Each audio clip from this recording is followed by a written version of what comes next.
OCD क्या है? एक तरह के अनकंट्रोलेबल रेपिटेटिव थॉट्स इंट्रूसिव जो आप नहीं चाहते आपके दिमाग में आए वो आते हैं। जैसे किसी को थॉट आया कि मेरा हाथ गंदा है, इलाज क्या है, हाथ जाके धो लो। तो आप क्या करोगे, जाके हाथ धो लोगे। वो भी रेपिटेटिव होगा, ये साफ नहीं हुआ है दोबारा धो, 3 मिनट तक धो, 4 मिनट तक धो, 5 बार धो, 6 बार धो।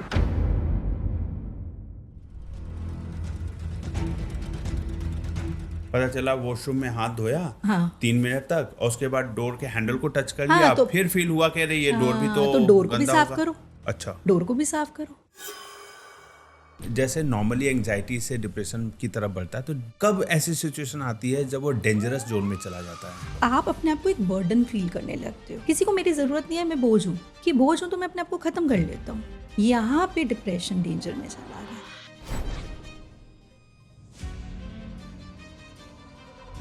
Sleep paralysis. स्लीप पैरालिसिस जो है ना, मान लो आपने कुछ ऐसा देख लिया, आप उठ गए, हाँ। तो क्या होगा, आपकी बॉडी तो बंद है क्योंकि ब्रेन ने उसको स्विच ऑफ कर रखा है। करेक्ट। तो 1-2 सेकंड से लेके 1-2 मिनट तक का हो सकता है। और मुझे लग रहा है कि मुझे जगना है, मुझे उठना है, but I am not able to यही मूव। है स्लीप पैरालिसिस, बीच में अटके हुए हैं, नींद और जगे हुए अवस्था के बीच कि में। आप मूव नहीं कर पाओगे, और मूव इसीलिए नहीं कर पा रहे हो क्योंकि ब्रेन का बटन वो स्विच ऑफ है। तो ये बर्नआउट वाली सिचुएशन पता नहीं क्या हो गया मुझे। नॉर्मल है या इसको सीरियसली लेना चाहिए? सीरियसली लेना चाहिए। बर्नआउट में फिजिकल के साथ में मेंटल और इमोशनल एग्जॉस्शन भी आ जाता है। इस आदमी को ऑफिस के बाहर भेज दो। मैं किसी बड़ी प्रॉब्लम में फंस गया हूँ, एक घबराहट की फीलिंग है? घबराहट से ज्यादा नमनेस है ओके। कि क्या हो रहा है मुझे समझ में नहीं आ रहा है, अब लगता नहीं कोई चीज ठीक होगी। Burnout is more dangerous than the stress.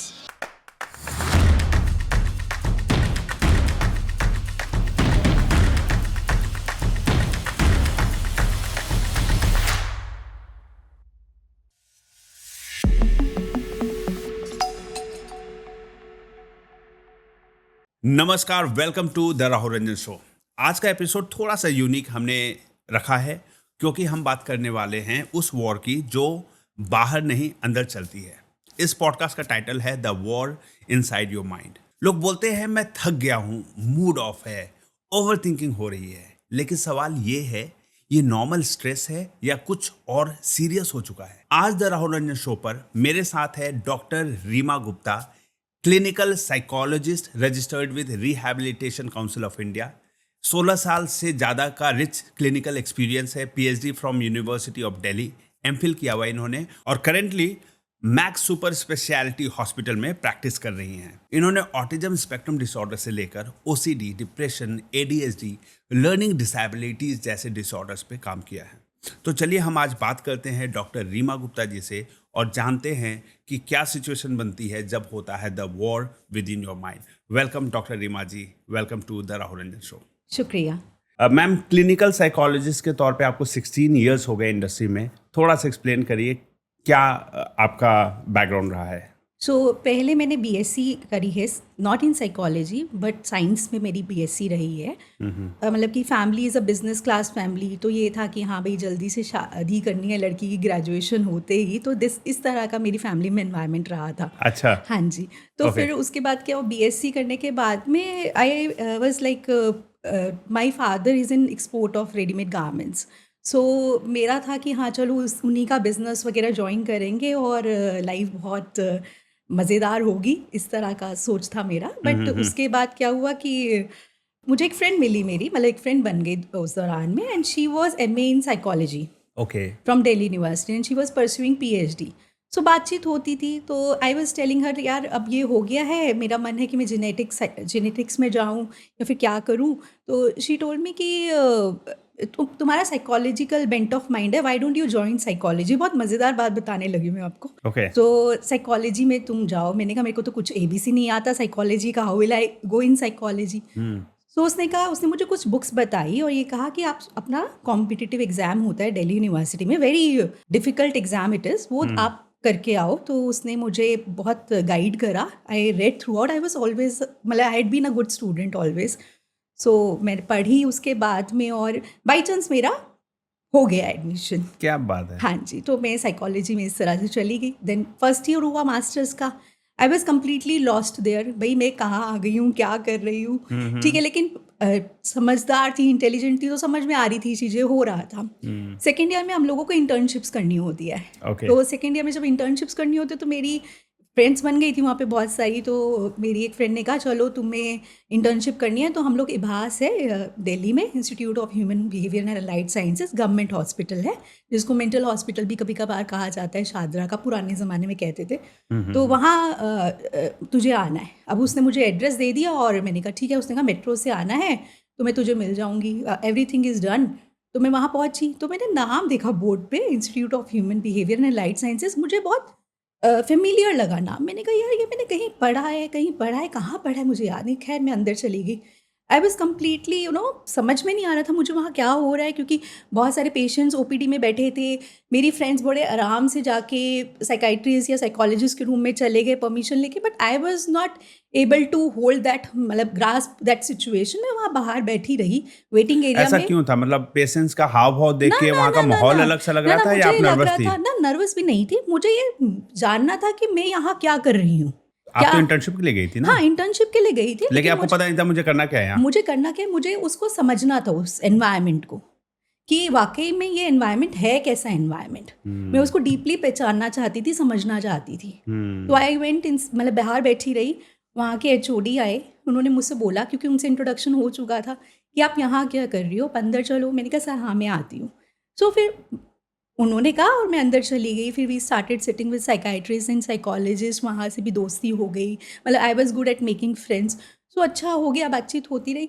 But मेरे दिमाग में ये क्वेश्चन चलता जा रहा था, यार मैं यहाँ पर, आपको समझ में, मैं क्यों सोच में पड़ गई कि मैं वहाँ क्यों हूँ।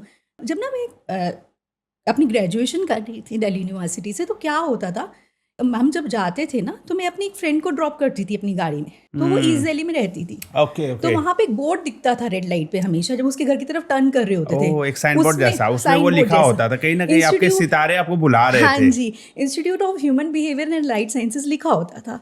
और मैं उसको देखती थी, मैं हमेशा दिमाग में, यार ये क्या जगह है, ये क्या है, मुझे यहाँ आना है। मेरे को नहीं पता था, लेकिन ये मेरे दिमाग में अनकॉन्शियसली चलता था, यहाँ मुझे आना है। मुझे नहीं, मेरे को तो मैंने जैसे बताया, मेरा तो दिमाग था कि मुझे तो फैशन में जाना है, बिजनेस करना है, ये दिमाग में था। और वो बोर्ड मेरे दिमाग में स्टक हो गया। अब तब मुझे रियलाइज हुआ यार कि ये था। एमए हो गया मेरा। इसका मतलब आपको ये लगता है ना कि लाइफ में कई चीजें आपके लिए डेस्टिन्ड होती है, और कहीं ना कहीं सिग्नल मिल रहा होता है, लेकिन हमें पता नहीं होता। जब हम पहुंच जाते तब रियलाइज करते कि I was meant to be here. तो मैं चली गई वहां पर। अब ठीक है, मतलब थोड़ा सा मेरे लिए ये था, वार्ड में लेके गए हमें, क्लोज वार्ड्स में, बहुत सारी फीमेल्स थी वहाँ पे। तो बहुत अजीब लग रहा था यार, ये सब इधर अंदर बंद हैं, परेशान हैं। तो क्या मैं जिस फील्ड में जाने लगी हूँ, मैं इनकी हेल्प कर पाऊंगी? मैं किस तरह से यहाँ पे, मैं तो फिट होती ही नहीं। The kind of attitude I had towards life at that moment of time, I was feeling that. उसी समय मास्टर्स के दौरान में मेरी फ्रेंडशिप हुई मेरे जो अब हस्बैंड है उनसे। तो आई टोल्ड हिम कि मैं ऐसे साइकोलॉजी कर रही हूँ, एंड देन ही सेड, मेरा इरादा नहीं था मास्टर्स के बाद में भी कुछ करने का। जैसे मैंने आपको बताया, तो एटीट्यूड इस तरह का था फैमिली का। उन्होंने मुझे कहा कि भाई एमफिल तो करना है, क्योंकि एमफिल इबास से होती है, एमए दिल्ली यूनिवर्सिटी से होती है, और एमफिल आपको एक रजिस्टर्ड क्लिनिकल साइकोलॉजिस्ट बनाती है। तो अब उसने कहा आपको करना है ये एग्ज़ाम, तो आपने देना है, दे क्या फ़र्क पड़ता है, लेट्स सी। और मेरे को बिल्कुल था नहीं कि मेरे को देना है, बट उसके बच्चे ना बहुत जगह के देते हैं, इबास का भी देंगे, निम्हांस का भी देंगे, रांची का भी देंगे, बहुत जगह जगह के एग्जाम्स देंगे। मैंने वही दिया और फिर बाई चांस मेरा हो गया। और ऑफ कोर्स फिर एमफिल के लिए निकल पड़े कि भाई चलो ठीक है, चीज़ें समझ आने लगी, मज़ा आने लगा, अच्छा लगने लगा, टीचर्स अप्रिशिएट करने लगे। लगा कि अरे ये मेरे तो बड़े आराम से, मतलब मैं समझ पा रही हूँ इन चीज़ों को, मैं पेशेंट्स को समझ पा रही हूँ, क्यों पैथोफिजियोलॉजी कहते हैं, ये क्यों हो रही है चीज़ें, कैसे हो रही है, वो भी मैं समझ पा रही हूँ। वहाँ पे जो मेरे गुरु, मतलब टीचर्स बने, वो जैसे एक डॉक्टर गौरी देवी हैं, निम्हांस में डायरेक्टर रही हैं ma'am, she is a renowned neurologist. वो मेरी एक मेंटर की तरह बनी वहाँ पे। तो उनसे मैंने बहुत कुछ सीखा, उन्होंने मेरे को बहुत रीइंफोर्स करा, बहुत अप्रिशिएट करा। तो वो भी एक समय रहा कि एमफिल हो गया। फिर एमफिल के बाद में शादी हो गई, आई गॉट मैरिड सून, मतलब I got the job after my MPhil वो एमिटी यूनिवर्सिटी में एज एन असिस्टेंट प्रोफेसर। और अब था कि और मेरा ना एक होता है तो JRF। कॉलेज में आपको आपके लाइफ पार्टनर भी मिल गए, हाँ, वो तो पहले ही मिल गए थे ना मास्टर्स में। मास्टर्स में ही। हाँ, जिन्होंने मुझे प्रेरित करा। जी। तो फिर JRF और SRF होता है, एक junior research fellowship, senior research fellowship, वो UGC नेट के थ्रू होते हैं। वो एग्जाम्स मेरे क्लियर हो गए उसी दौरान में। तो अब ये था कि आप आपके पास टाइम है, आपको PhD करनी चाहिए क्योंकि आपका ये क्लियर हो गया है, तो why should not you do PhD as well. बहुत बढ़िया। सो PhD में भी फर्स्ट उसमें हो गया, सो PhD भी इस तरह हो गई। तो इस तरह से मैं इस आपके फील्ड लिए में आ रास्ते गई। बने हुए थे, बस आपको उस सड़क हाँ, पे जाना था, उस जाना रास्ते पे था। जाना था और हाँ सारे जी। दरवाजे खुलते गए आपके लिए। खुलते चले गए। और फिर मैंने MIT यूनिवर्सिटी ज्वाइन करा। PhD करने के लिए मुझे MIT छोड़ना पड़ा क्योंकि मुझे दिल्ली यूनिवर्सिटी ज्वाइन करा था, तो JRF थी मैं वहाँ पे, तो आप 2 जॉब साथ में नहीं कर सकते। तो I left from there, I join Maulana Azad Medical College for my PhD as a research scholar. फिर उसके बाद PhD मेरी फिनिश हो गई। फिर उसके बाद में अब तो आपको प्राइवेट प्रैक्टिस करनी है क्योंकि आपने यूनिवर्सिटी तो छोड़ दी, आप प्राइवेट प्रैक्टिस करोगे। तो प्राइवेट प्रैक्टिस के लिए मैंने कुछ हॉस्पिटल्स ज्वाइन कर लिए, बट कोविड आ गया। ओके। कोविड आ गया तो अब भाई पेशेंट्स कहाँ जाएं, सारे पेशेंट्स मैम कहाँ जाएं, कैसे करें, ऑनलाइन नहीं हो रहा है। तो फिर अब मैंने कहा कि चलो क्लिनिक खोलते हैं। अरे वाह। सो that's how I opened my clinic, first clinic okay. During Covid only. उसके दौरान में ही मैंने क्लिनिक खोला और वहाँ से ये जर्नी शुरू हुई। तो पहले मेरा जो क्लिनिक था that was a 3 room clinic. Now it's like 7 to 8 rooms are there in my centre. Awesome. हाँ जी, और मेरे साथ में बहुत सारे थेरेपिस्ट काम करते हैं। तो अब हम यहाँ क्या पर बात आपके है। पास में। बहुत बढ़िया। बहुत इंटरेस्टिंग जर्नी रही है और ये दिख रहा है कि आप मतलब प्रीवियस प्लान किए और कैसे आपका अचानक से आइडिया आया, जहाँ से भी गाइडेंस आया और आप इस रास्ते पे चल पड़ी और आज अपना क्लिनिक चला रही। बहुत अच्छी इंस्पिरेशनल जर्नी है। डॉक्टर रीमा जी, मैं आपसे जानना चाहूँगा कि आजकल किस प्रकार के केसेस ज़्यादा आते हैं आपके पास क्लिनिक में? देखिए, मेरा क्लिनिक जो है उसमें 2 तरह के सिस्टम हैं। एक तो अडल्ट साइकाइट्री चलती है और एक चाइल्ड साइकोलॉजी चलती है। तो दोनों तरह के पेशेंट्स आते हैं हमारे पास में। अडल्ट्स में जो मेनली आजकल आते हैं, हर एज ग्रुप आता है, बस मोस्टली जो एज ग्रुप जो हम लोग देखते हैं क्लिनिक में अडल्ट्स में 18 ईयर्स टू 45 ईयर्स का ब्रैकेट ज़्यादा होता है। जो इससे ऊपर की एज के हैं वो थोड़े कम आते हैं। एज ब्रैकेट मैंने आपको बता दी। दूसरी चीज़ होती है कि there are different kind of disorders, जिसमें मैं देखती हूँ OCD, obsessive compulsive disorder, depression, panic attacks, इस तरह के पेशेंट्स ज़्यादा आते हैं।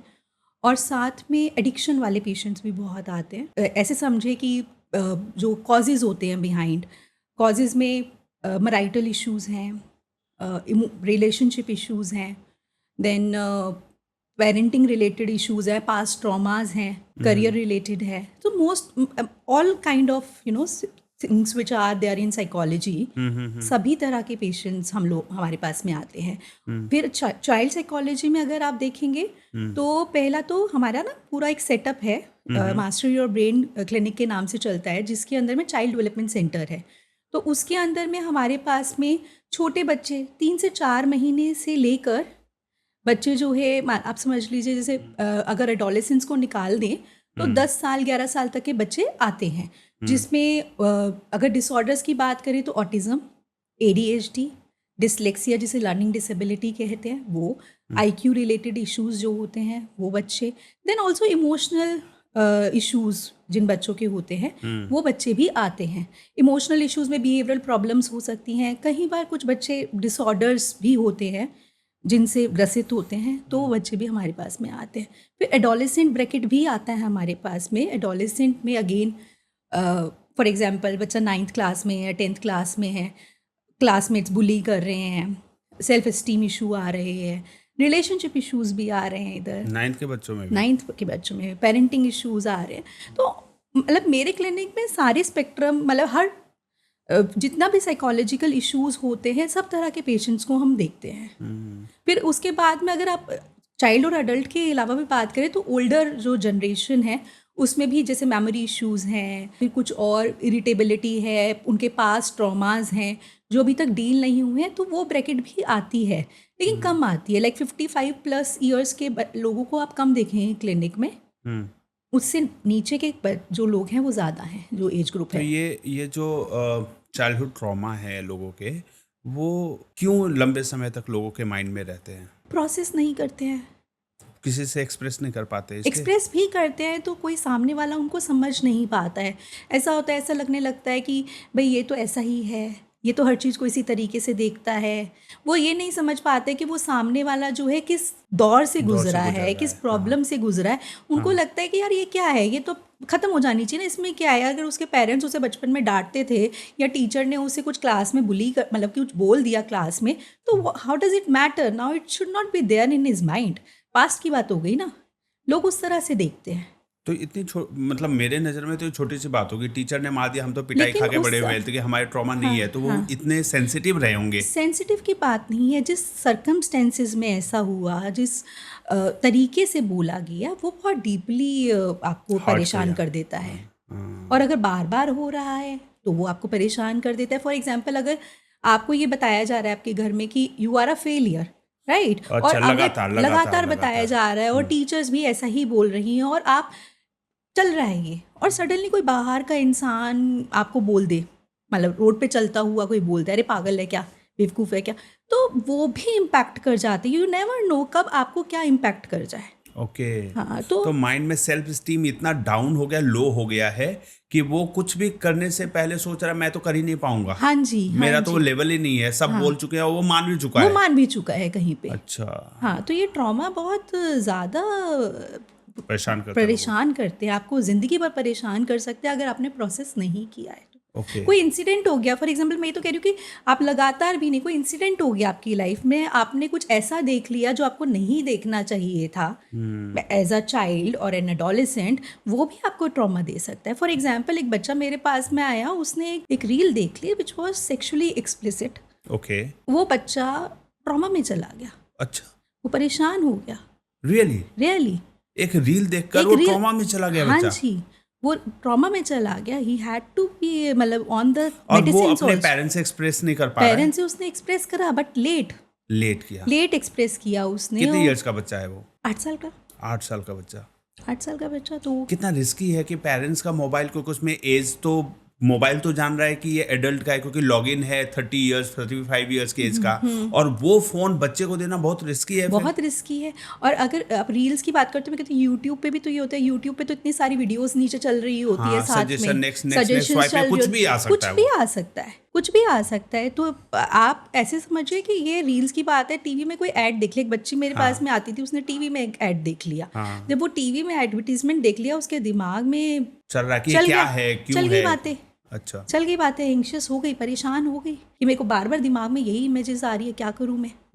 तो आप क्या करोगे इसमें? तो वो बच्चों को बहुत और आप समझ सकते, प्रोटेक्टिव एनवायरनमेंट कैसे दे फिर? हाँ वही ना, बहुत ज़रूरी है कि आप बच्चे को हमेशा बच्चे से बात करते रहे। अगर आपको लग रहा है बच्चा चुप है थोड़ा, तो उससे बात करे, उसको कोशिश करे कि फ्रेंडली रहे। क्योंकि पेरेंट्स का भी क्या होता है, बच्चा चुपचाप बैठा है, पढ़ाई नहीं कर रहा, अरे तू पढ़ाई नहीं कर रहा है, इसका तो काम ही है बैठ के टीवी देखना है या फिर मस्ती करना है। जब बोल दो टीवी मतलब पढ़ाई करने के लिए, तो परेशान हो जाता है ये। और जो बच्चे अकेला रहना चाहते हैं उनको कैसे मैनेज कर, वो भी कोई सिग्नल है? अकेला रहना चाहते हैं, बहुत सारी बातें हो सकती है। देखो, एक तो पर्सनैलिटी भी ऐसी होती है कि वो अकेला रहना चाहते हैं, है ना, वन। लेकिन वो पर्सनैलिटी मैं कहूँगी कि चेंज की जा सकती है। अभी तो बच्चा मॉडिफाइबल एज में है, आप उसको कोशिश कर सकते हैं बदलाव लाने की उसके अंदर में।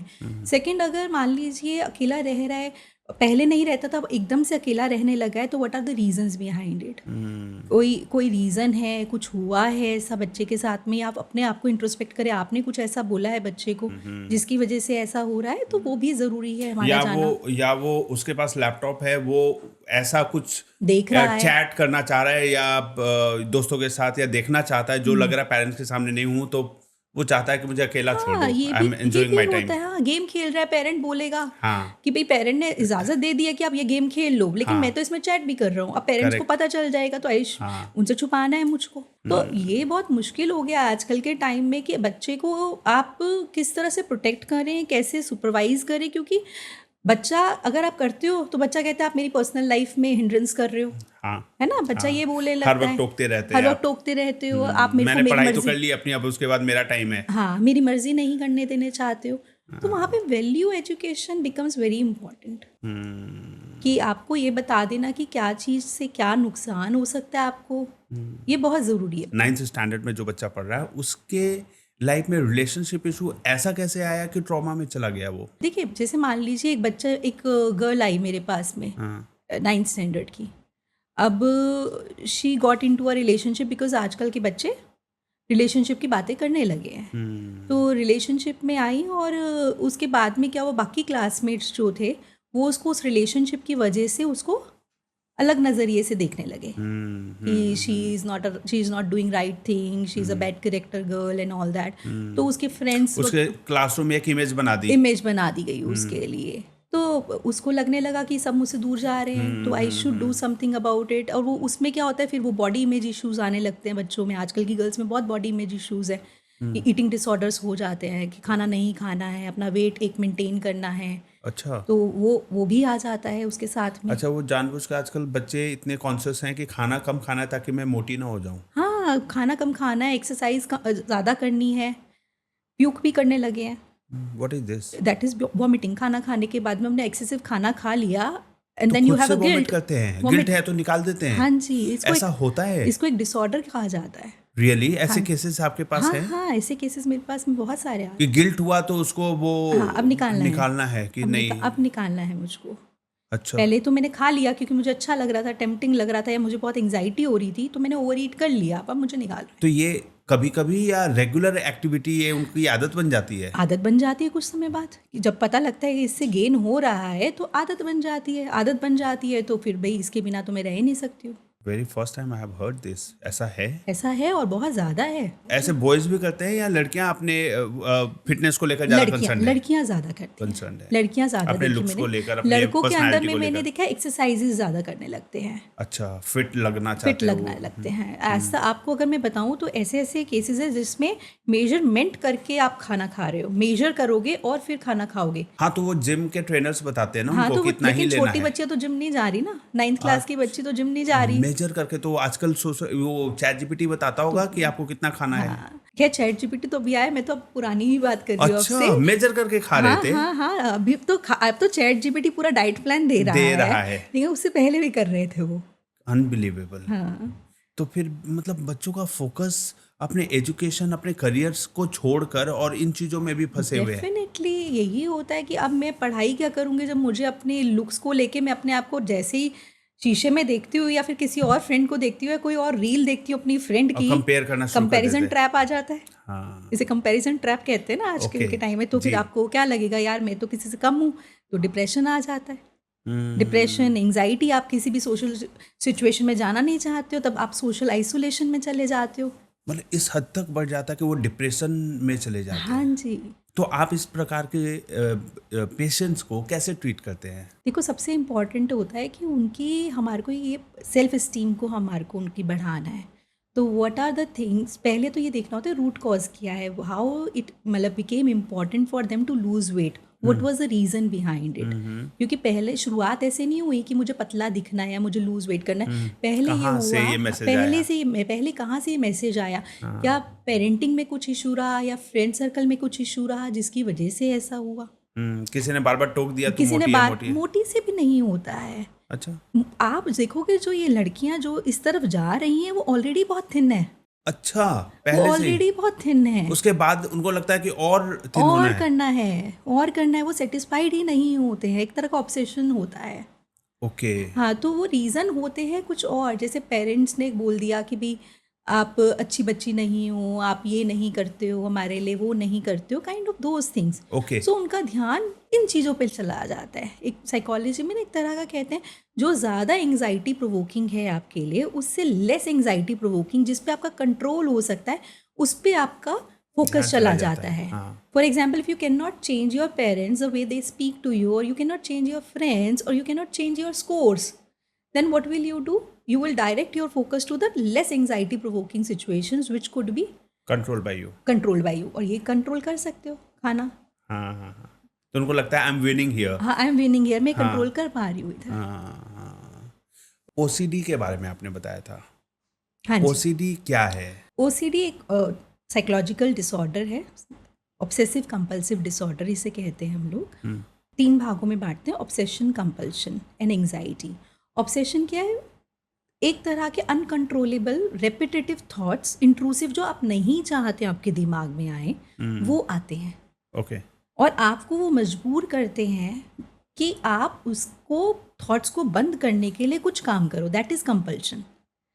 ठीक है, वो एक्शन करो. जैसे किसी को थॉट आया कि मेरा हाथ गंदा है, मेरा हाथ, मैं बैठी हूँ यहाँ पर और मुझे लग रहा है मेरा हाथ गंदा है, जबकि मैंने कुछ टच नहीं करा है. लग रहा है कि मुझे गंदा धोना है, है, इसको साफ हाँ, करना है. कुछ है इसमें तो मुझे साफ करना है. तो ये तुम्हारे हाथ गंदे हैं, तुम्हारे हाथ गंदे हैं, थॉट विल बी कमिंग. मैं कह रही हूँ मैंने तो कुछ छुआ भी नहीं यार, मेरा हाथ साफ है एकदम, लेकिन इंट्रूसिव है.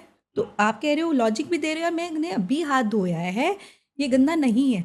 नहीं, ये गंदा है, कुछ हो जाएगा, फिर तुम क्या करोगी? ये ऑब्सेसिव थॉट हुआ. फिर अब कंपल्शन क्या है, इलाज क्या है? हाथ जाके धो लो. तो आप क्या करोगे? जाके हाथ धो लोगे. और हाथ धो के भी अरे अभी साफ नहीं हुआ, वो भी रेपिटेटिव होगा. ये साफ नहीं हुआ है, दोबारा धो, 3 मिनट तक धो, 4 मिनट तक धो, 5 बार धो, 6 बार धो. तो इस तरह से आप बार बार उस हाथ को धोओगे ताकि आपका दिमाग सेटिस्फाइड हो जाए. हाँ, अब मैं सेटिस्फाइड हूँ, अब ठीक है. ठीक है, तो अब इससे क्या होगा कि आपने जो एंग्जाइटी हो रही थी, आपको उस समय बेचैनी हो रही थी ऑब्सेशन की वजह से, वो बंद कर the through that compulsive act. फिर लेकिन थोड़ी देर बाद ब्रेन फिर कहेगा आपको, आपका हाथ गंदा है.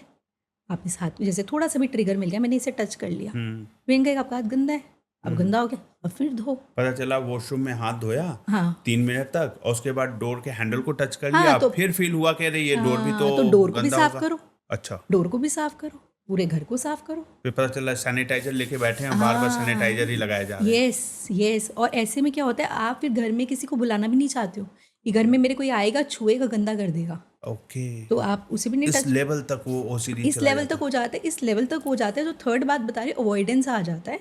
अवॉइडेंस क्या है कि अब आपको तो बार बार ये हो रहा है कि आप छुओगे चीज़ें तो गंदा होएगा हाथ. तो मैं घर से बाहर ही नहीं जाती हूँ, मैं अपने रूम में बैठती हूँ. समहाउ मेरा रूम साफ है क्योंकि मैंने टच किया है, किसी और ने नहीं टच करा. मैं बाहर जाऊंगी तो गंदा हो जाएगा. तो let me sit inside my room only, don't go anywhere. That is avoidance. अब ना किसी को बुलाना है. हाँ, तो फिर आपका कोई आए भी नहीं. कोई आएगा भी नहीं, तो आपके हाथ भी नहीं धुलेंगे, आपको थॉट भी नहीं आएगा. अब लेकिन अवॉइडेंस से क्या होगा? एकदम लोनलीनेस फील होगा. लोनलीनेस, आप कुछ नहीं कर पाएंगे, कुछ नहीं कर पा रहे. ये तो वर्स्ट हो गया ना. और हाँ हाँ हाँ, ये और वर्स्ट हो गया. राइट. तो कई बार होता है, जैसे ओसीडी का पेशेंट कई बार आएगा, मैम ठीक हूँ मैं, सब कुछ ठीक है, अब मैं बार बार हाथ नहीं धोता, ये नहीं करता. तो फिर बाद में पता चलेगा मैम इसने सबका आना जाना बंद करा दिया है. ये कहती है या कहता है कि आप घर में जैसे ही आओगे फैमिली मेम्बर्स, तो पहले आप हैंड वॉश करो, फिर आप कहीं पर छुओ, जूता उधर ही खोल के आओ, ये ऐसे करो. मतलब कुछ ज्यादा ही सफाई के लिए ज़्यादा ही concern. सफाई के लिए भी होता है ऑब्सेशन. मैंने आपको एक एग्जांपल दिया ये था, एक एग्जांपल, और भी अलग अलग अलग प्रकार अलग के. होते हैं. दिमाग में थॉट, किसी के साथ कुछ हो जाएगा फैमिली मेम्बर के साथ में, तो मुझे ध्यान रखना है उसका, दरवाज़ा बंद है या नहीं, कोई चोर आ जाएगा. ओके. मतलब और कुछ में जैसे कई लोग कंसर्न रहते हैं कि मैंने कार का दरवाजा लॉक किया नहीं किया, हाँ जी. बार बार नीचे उतर के फिर पता है कि ध्यान नहीं आ रहा है कि हमने घर को लॉक किया या नहीं किया, हाँ तो जी. बार बार चेक करने वाली हाँ आदत. जी, हाँ जी, इस तरह के. और फिर इसके अलावा ये भी आता है, जिसमें मैंने बताया किसी को कुछ हो जाएगा या फिर मेरे को कोई बीमारी तो नहीं हो गई है, तो बार बार उसको चेक कराना. तो किसी भी तरह का रेपिटेटिव थॉट आना जो कि आपको लगता है इलॉजिकल है, लेकिन फिर भी आपको उनको तंग लगता कर है रहे हैं. हाँ, और रियलाइज उनको करते पता हैं होता है इलॉजिकल है. कि ये नेचुरल नहीं है, लोग नहीं करते, मैं ही कर रहा हूँ हाँ खाली हाँ, ऐसा. उनको पता होता है ये बात. कुछ होते हैं, कई बार होते हैं, कुछ रेयर चांस मूवमेंट्स होते हैं जिसमें कुछ को नहीं पता होता, कि उनको लगता है कि ये मैं जो कर रहा हूँ ठीक कर रहा हूँ. ठीक कर रहा हूँ, आप लोग गलत हो, मैं सही हूँ. हाँ हाँ, वो भी होता है. तो वो कम होता है. लेकिन ये क्यों होता है लोगों के अंदर? क्या ये बाय बॉर्न हैबिट है या कोई मिस्टेक है पेरेंटिंग में या किसी चीज में जिससे ये हो रहा है? कई बार पेरेंटिंग इश्यूज भी होते हैं. कई आखिर बार बच्चा इस प्रकार के कैसे बन जाता है? उसको कोई बार बार बोलता है सफाई नहीं रखते हो, सफाई नहीं रखते हो बचपन नहीं, से? आपको अगर जैसे मान लीजिए सफाई के लिए नहीं बोला जाएगा, आप कोई Example काम दे ठीक दो. से नहीं करते हो, अच्छा. आप कोई काम ठीक से नहीं करते हो, अगर आपको ये बोला जा रहा है कि तू कोई भी काम ठीक से नहीं करता, तू पढ़ाई ठीक से नहीं करता है, तुझे बोलना ठीक से नहीं आता है, तो ये सब तो उसके कंट्रोल में है नहीं. बोलना, पढ़ाई ठीक से करना, क्योंकि वो पढ़ाई में अच्छा नहीं है मान लो फॉर एग्जाम्पल, या फिर बातचीत में अच्छा नहीं है, उसके पेरेंट को चाहे वो कितनी कोशिश कर ले, लेकिन वो ठीक नहीं कर पाता नहीं कर पा रहा है, है. हाँ. मतलब कि जो उनका स्टैंडर्ड है उधर नहीं रीच कर पा रहा है. तो वहाँ पे क्या होगा कि मैंने अगेन आपको बताई, कंट्रोल. वो ये चीज़ें कंट्रोल कर सकता है, तो उसको लग रहा है कि मैं ये चीज कंट्रोल करता हूँ. वो माइंड, ये प्लानिंग नहीं, अपने आप ही ये अपने आप ही चीजें हो रहा है कि भाई मैं ये कंट्रोल कर पाता हूँ, तो ये चीज़ें मैं कंट्रोल कर रहता हूँ समहाउ, तो मैं सबको प्रोटेक्ट ही कर रहा हूँ ना इससे. हैंड वॉश करके बीमारी नहीं होएगी, बीमारी नहीं होएगी, कि तो I am protecting everyone in my family. वही बात है इसमें कि मेरा कंट्रोल इस पे ज़्यादा है, दूसरी चीज़ों पे कंट्रोल नहीं है। पापा के गुस्से पे मेरा कंट्रोल नहीं है, अच्छा। है ना, मैं ये कंट्रोल कर सकती हूँ। कई बार ऐसा भी होता है कुछ बच्चों में जो एडोलेसेंट में शुरू होती है, बॉयज़ के अंदर खासकर ये दिखा के ये सेक्सुअल फिनोमिना होता है, because they at the age of 13-14 they get to know about the sexuality and sex की नॉलेज उन्हें मिलती है, तो लेकिन वो सही तरीके से नहीं मिलती है। तो वो उस कुछ आदतों में पड़ जाते हैं, जिसके बाद उनको गिल्ट होता है, रिग्रेट होता है, तो then they also start doing these things. Okay. Hand washing, सफाई का ध्यान रखना, ऐसा भी होता है। ओके। या फिर किसी को पता चल जाएगा, जैसे मेरा एक क्लाइंट था, he was 19 years old at that time. So उसको ये था कि ही हैड अ रिलेशनशिप, मतलब अपनी गर्लफ्रेंड के साथ में, तो उसको ये था कि लोगों को पता चल जाएगा, तो he used to keep on checking his mobile. अच्छा, खुला तो नहीं रह गया हाँ, चैट या कुछ नोटिफिकेशन तो नहीं आ गया, तो उसको आदत होगी हर 2 मिनट पे वहीं देखना है। मोबाइल चेक करना, वो डर गया था कि मोबाइल में ना चला जाए ये सब चीज़ें, तो वो ऑब्सेशन बन गया था उसका।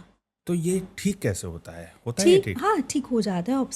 OCD is like you know completely treatable condition with medicines and psychological intervention, cognitive behaviour therapy की मदद से और मेडिसिन की मदद से ये बिल्कुल पूरी तरीके से ठीक हो सकता है। तो कॉग्निटिव बिहेवियर थेरेपी में आप अपने क्लिनिक पे उनको कोई टास्क, कोई एक्टिविटी कराते हैं जिससे कि ये लगे कि भाई ये बहुत नॉर्मल है और किसी और जगह पे ब्रेन को एक्टिव हाँ जी, हाँ जी, हम इस तरह की कुछ एक्टिविटीज़ कराते हैं, जिससे पहले तो हम वही कराते हैं, वही एक्टिविटीज़ जिनसे उन्हें डर लगता है, अच्छा, वही एक्टिविटीज़ को तो हम क्या उन्हें करते हैं कराते उनको हैं। कि ये टच करने के बाद ही बोलते हैं नॉर्मल है, कुछ खा के दिखाओ बिना हाथ धोए? इतना आसान नहीं होता नहीं? इतना आसान नहीं होता, बहुत प्रिपेयर करना पड़ता है क्लाइंट को। अच्छा, एक नॉर्मल एग्जांपल की तरह कैसे है वो समझेंगे कि भाई ये हाथ धोने की जरूरत नहीं है, इट्स ओके, ऑलरेडी क्लीन? बहुत सारे, मतलब हम उन्हें पहले तो रीजंस देते हैं कि कैसे हाथ क्लीन है, और हाथ अगर क्लीन नहीं भी है तो how you are saving your self.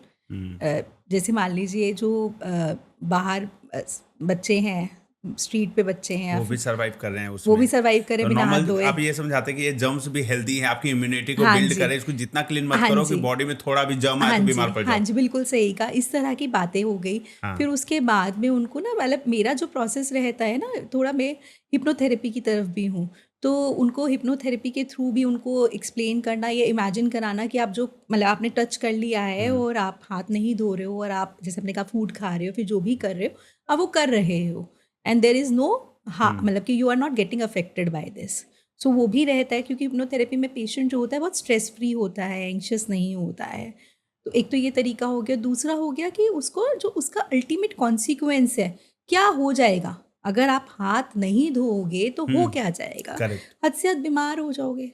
बीमार हो जाओगे चलो तो ट्राई करते हैं इसको हाँ, कुछ दिन करके। हाँ, करके देखते हैं कि क्या होता है या नहीं और होता। फिर behavior- देखेंगे कि अच्छा हाँ, बीमार नहीं पड़े आप, हाँ देखो जी, फालतू में आप टेंशन ले हाँ रहे जी, थे। हाँ जी, बिहेवियरल एक्सपेरिमेंट की तरह हम इसे यू करते हैं। पेशेंट भी आप पे ट्रस्ट करे हाँ, तभी ये ट्रस्ट, संभव है। हाँ नहीं, ट्रस्ट तो कि- पेशेंट को करना पड़ेगा। हाँ, ट्रस्ट तो पेशेंट को करना पड़ेगा। अभी तक देखिए, अगर मैं अपने बारे में भी कहूँ तो मेरा 100% सक्सेसफुल रेट रहा है। अच्छा, हाँ, इन treating OCD, whether it's with children और अडल्ट्स, जो भी है, मैंने मतलब OCD हम अच्छी तरीके से मतलब रिजॉल्व कर पाए हैं। आप वो भी मेंशन कर रहे थे कि चाइल्डहुड ट्रॉमा भी था, रिलेशनशिप भी था और मैरिटल इश्यूज भी बहुत हाँ आपको जी, देखने को मैरिटल मिले। इश्यूज़ भी बहुत आते हैं। उसमें किस प्रकार के उसमें कपल्स आते हैं विद, मतलब प्रॉब्लम्स होती हैं, जैसे इन लॉज से रिलेटेड प्रॉब्लम है, कपल की पर्सनालिटीज़ आपस में इनकम्पैटिबल है, मतलब व्हाट द अदर वांट वो दूसरा नहीं दे पा रहा है, उसको फुलफिल नहीं कर पा रहा है।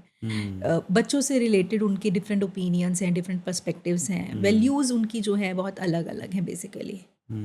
तो उस तरह के आते हैं। एक कपल जो है ज़्यादा इन्वेस्ट नहीं है हाउस होल्ड चोर्स में, एक कपल ज़्यादा इन्वेस्ट है, जबकि काम दोनों कर रहे हैं, ओके, वर्किंग दोनों हैं, तो चाहते हैं कि यहाँ भी बैलेंस बना बैलेंस बना काम रहे, तो मैं भी कर रही हूँ ना। हाँ, तो बच्चों की रिस्पॉन्सिबिलिटी का भी हो गया, बच्चों की पढ़ाई का भी हो गया।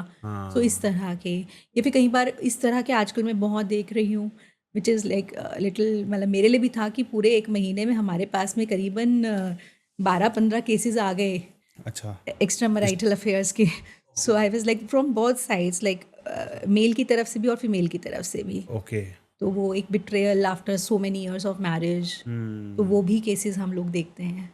तो यहाँ पे वो एंजाइटी और डिप्रेशन में चले जाते हैं, वो ट्रीटमेंट होता है यहाँ पे। कुछ एंजाइटी डिप्रेशन में चले जाते हैं जब बिट्रेयल होता है डेफिनेटली। नहीं तो हम मैरिटल काउंसलिंग भी करते हैं, understanding the personality and how can they help each other.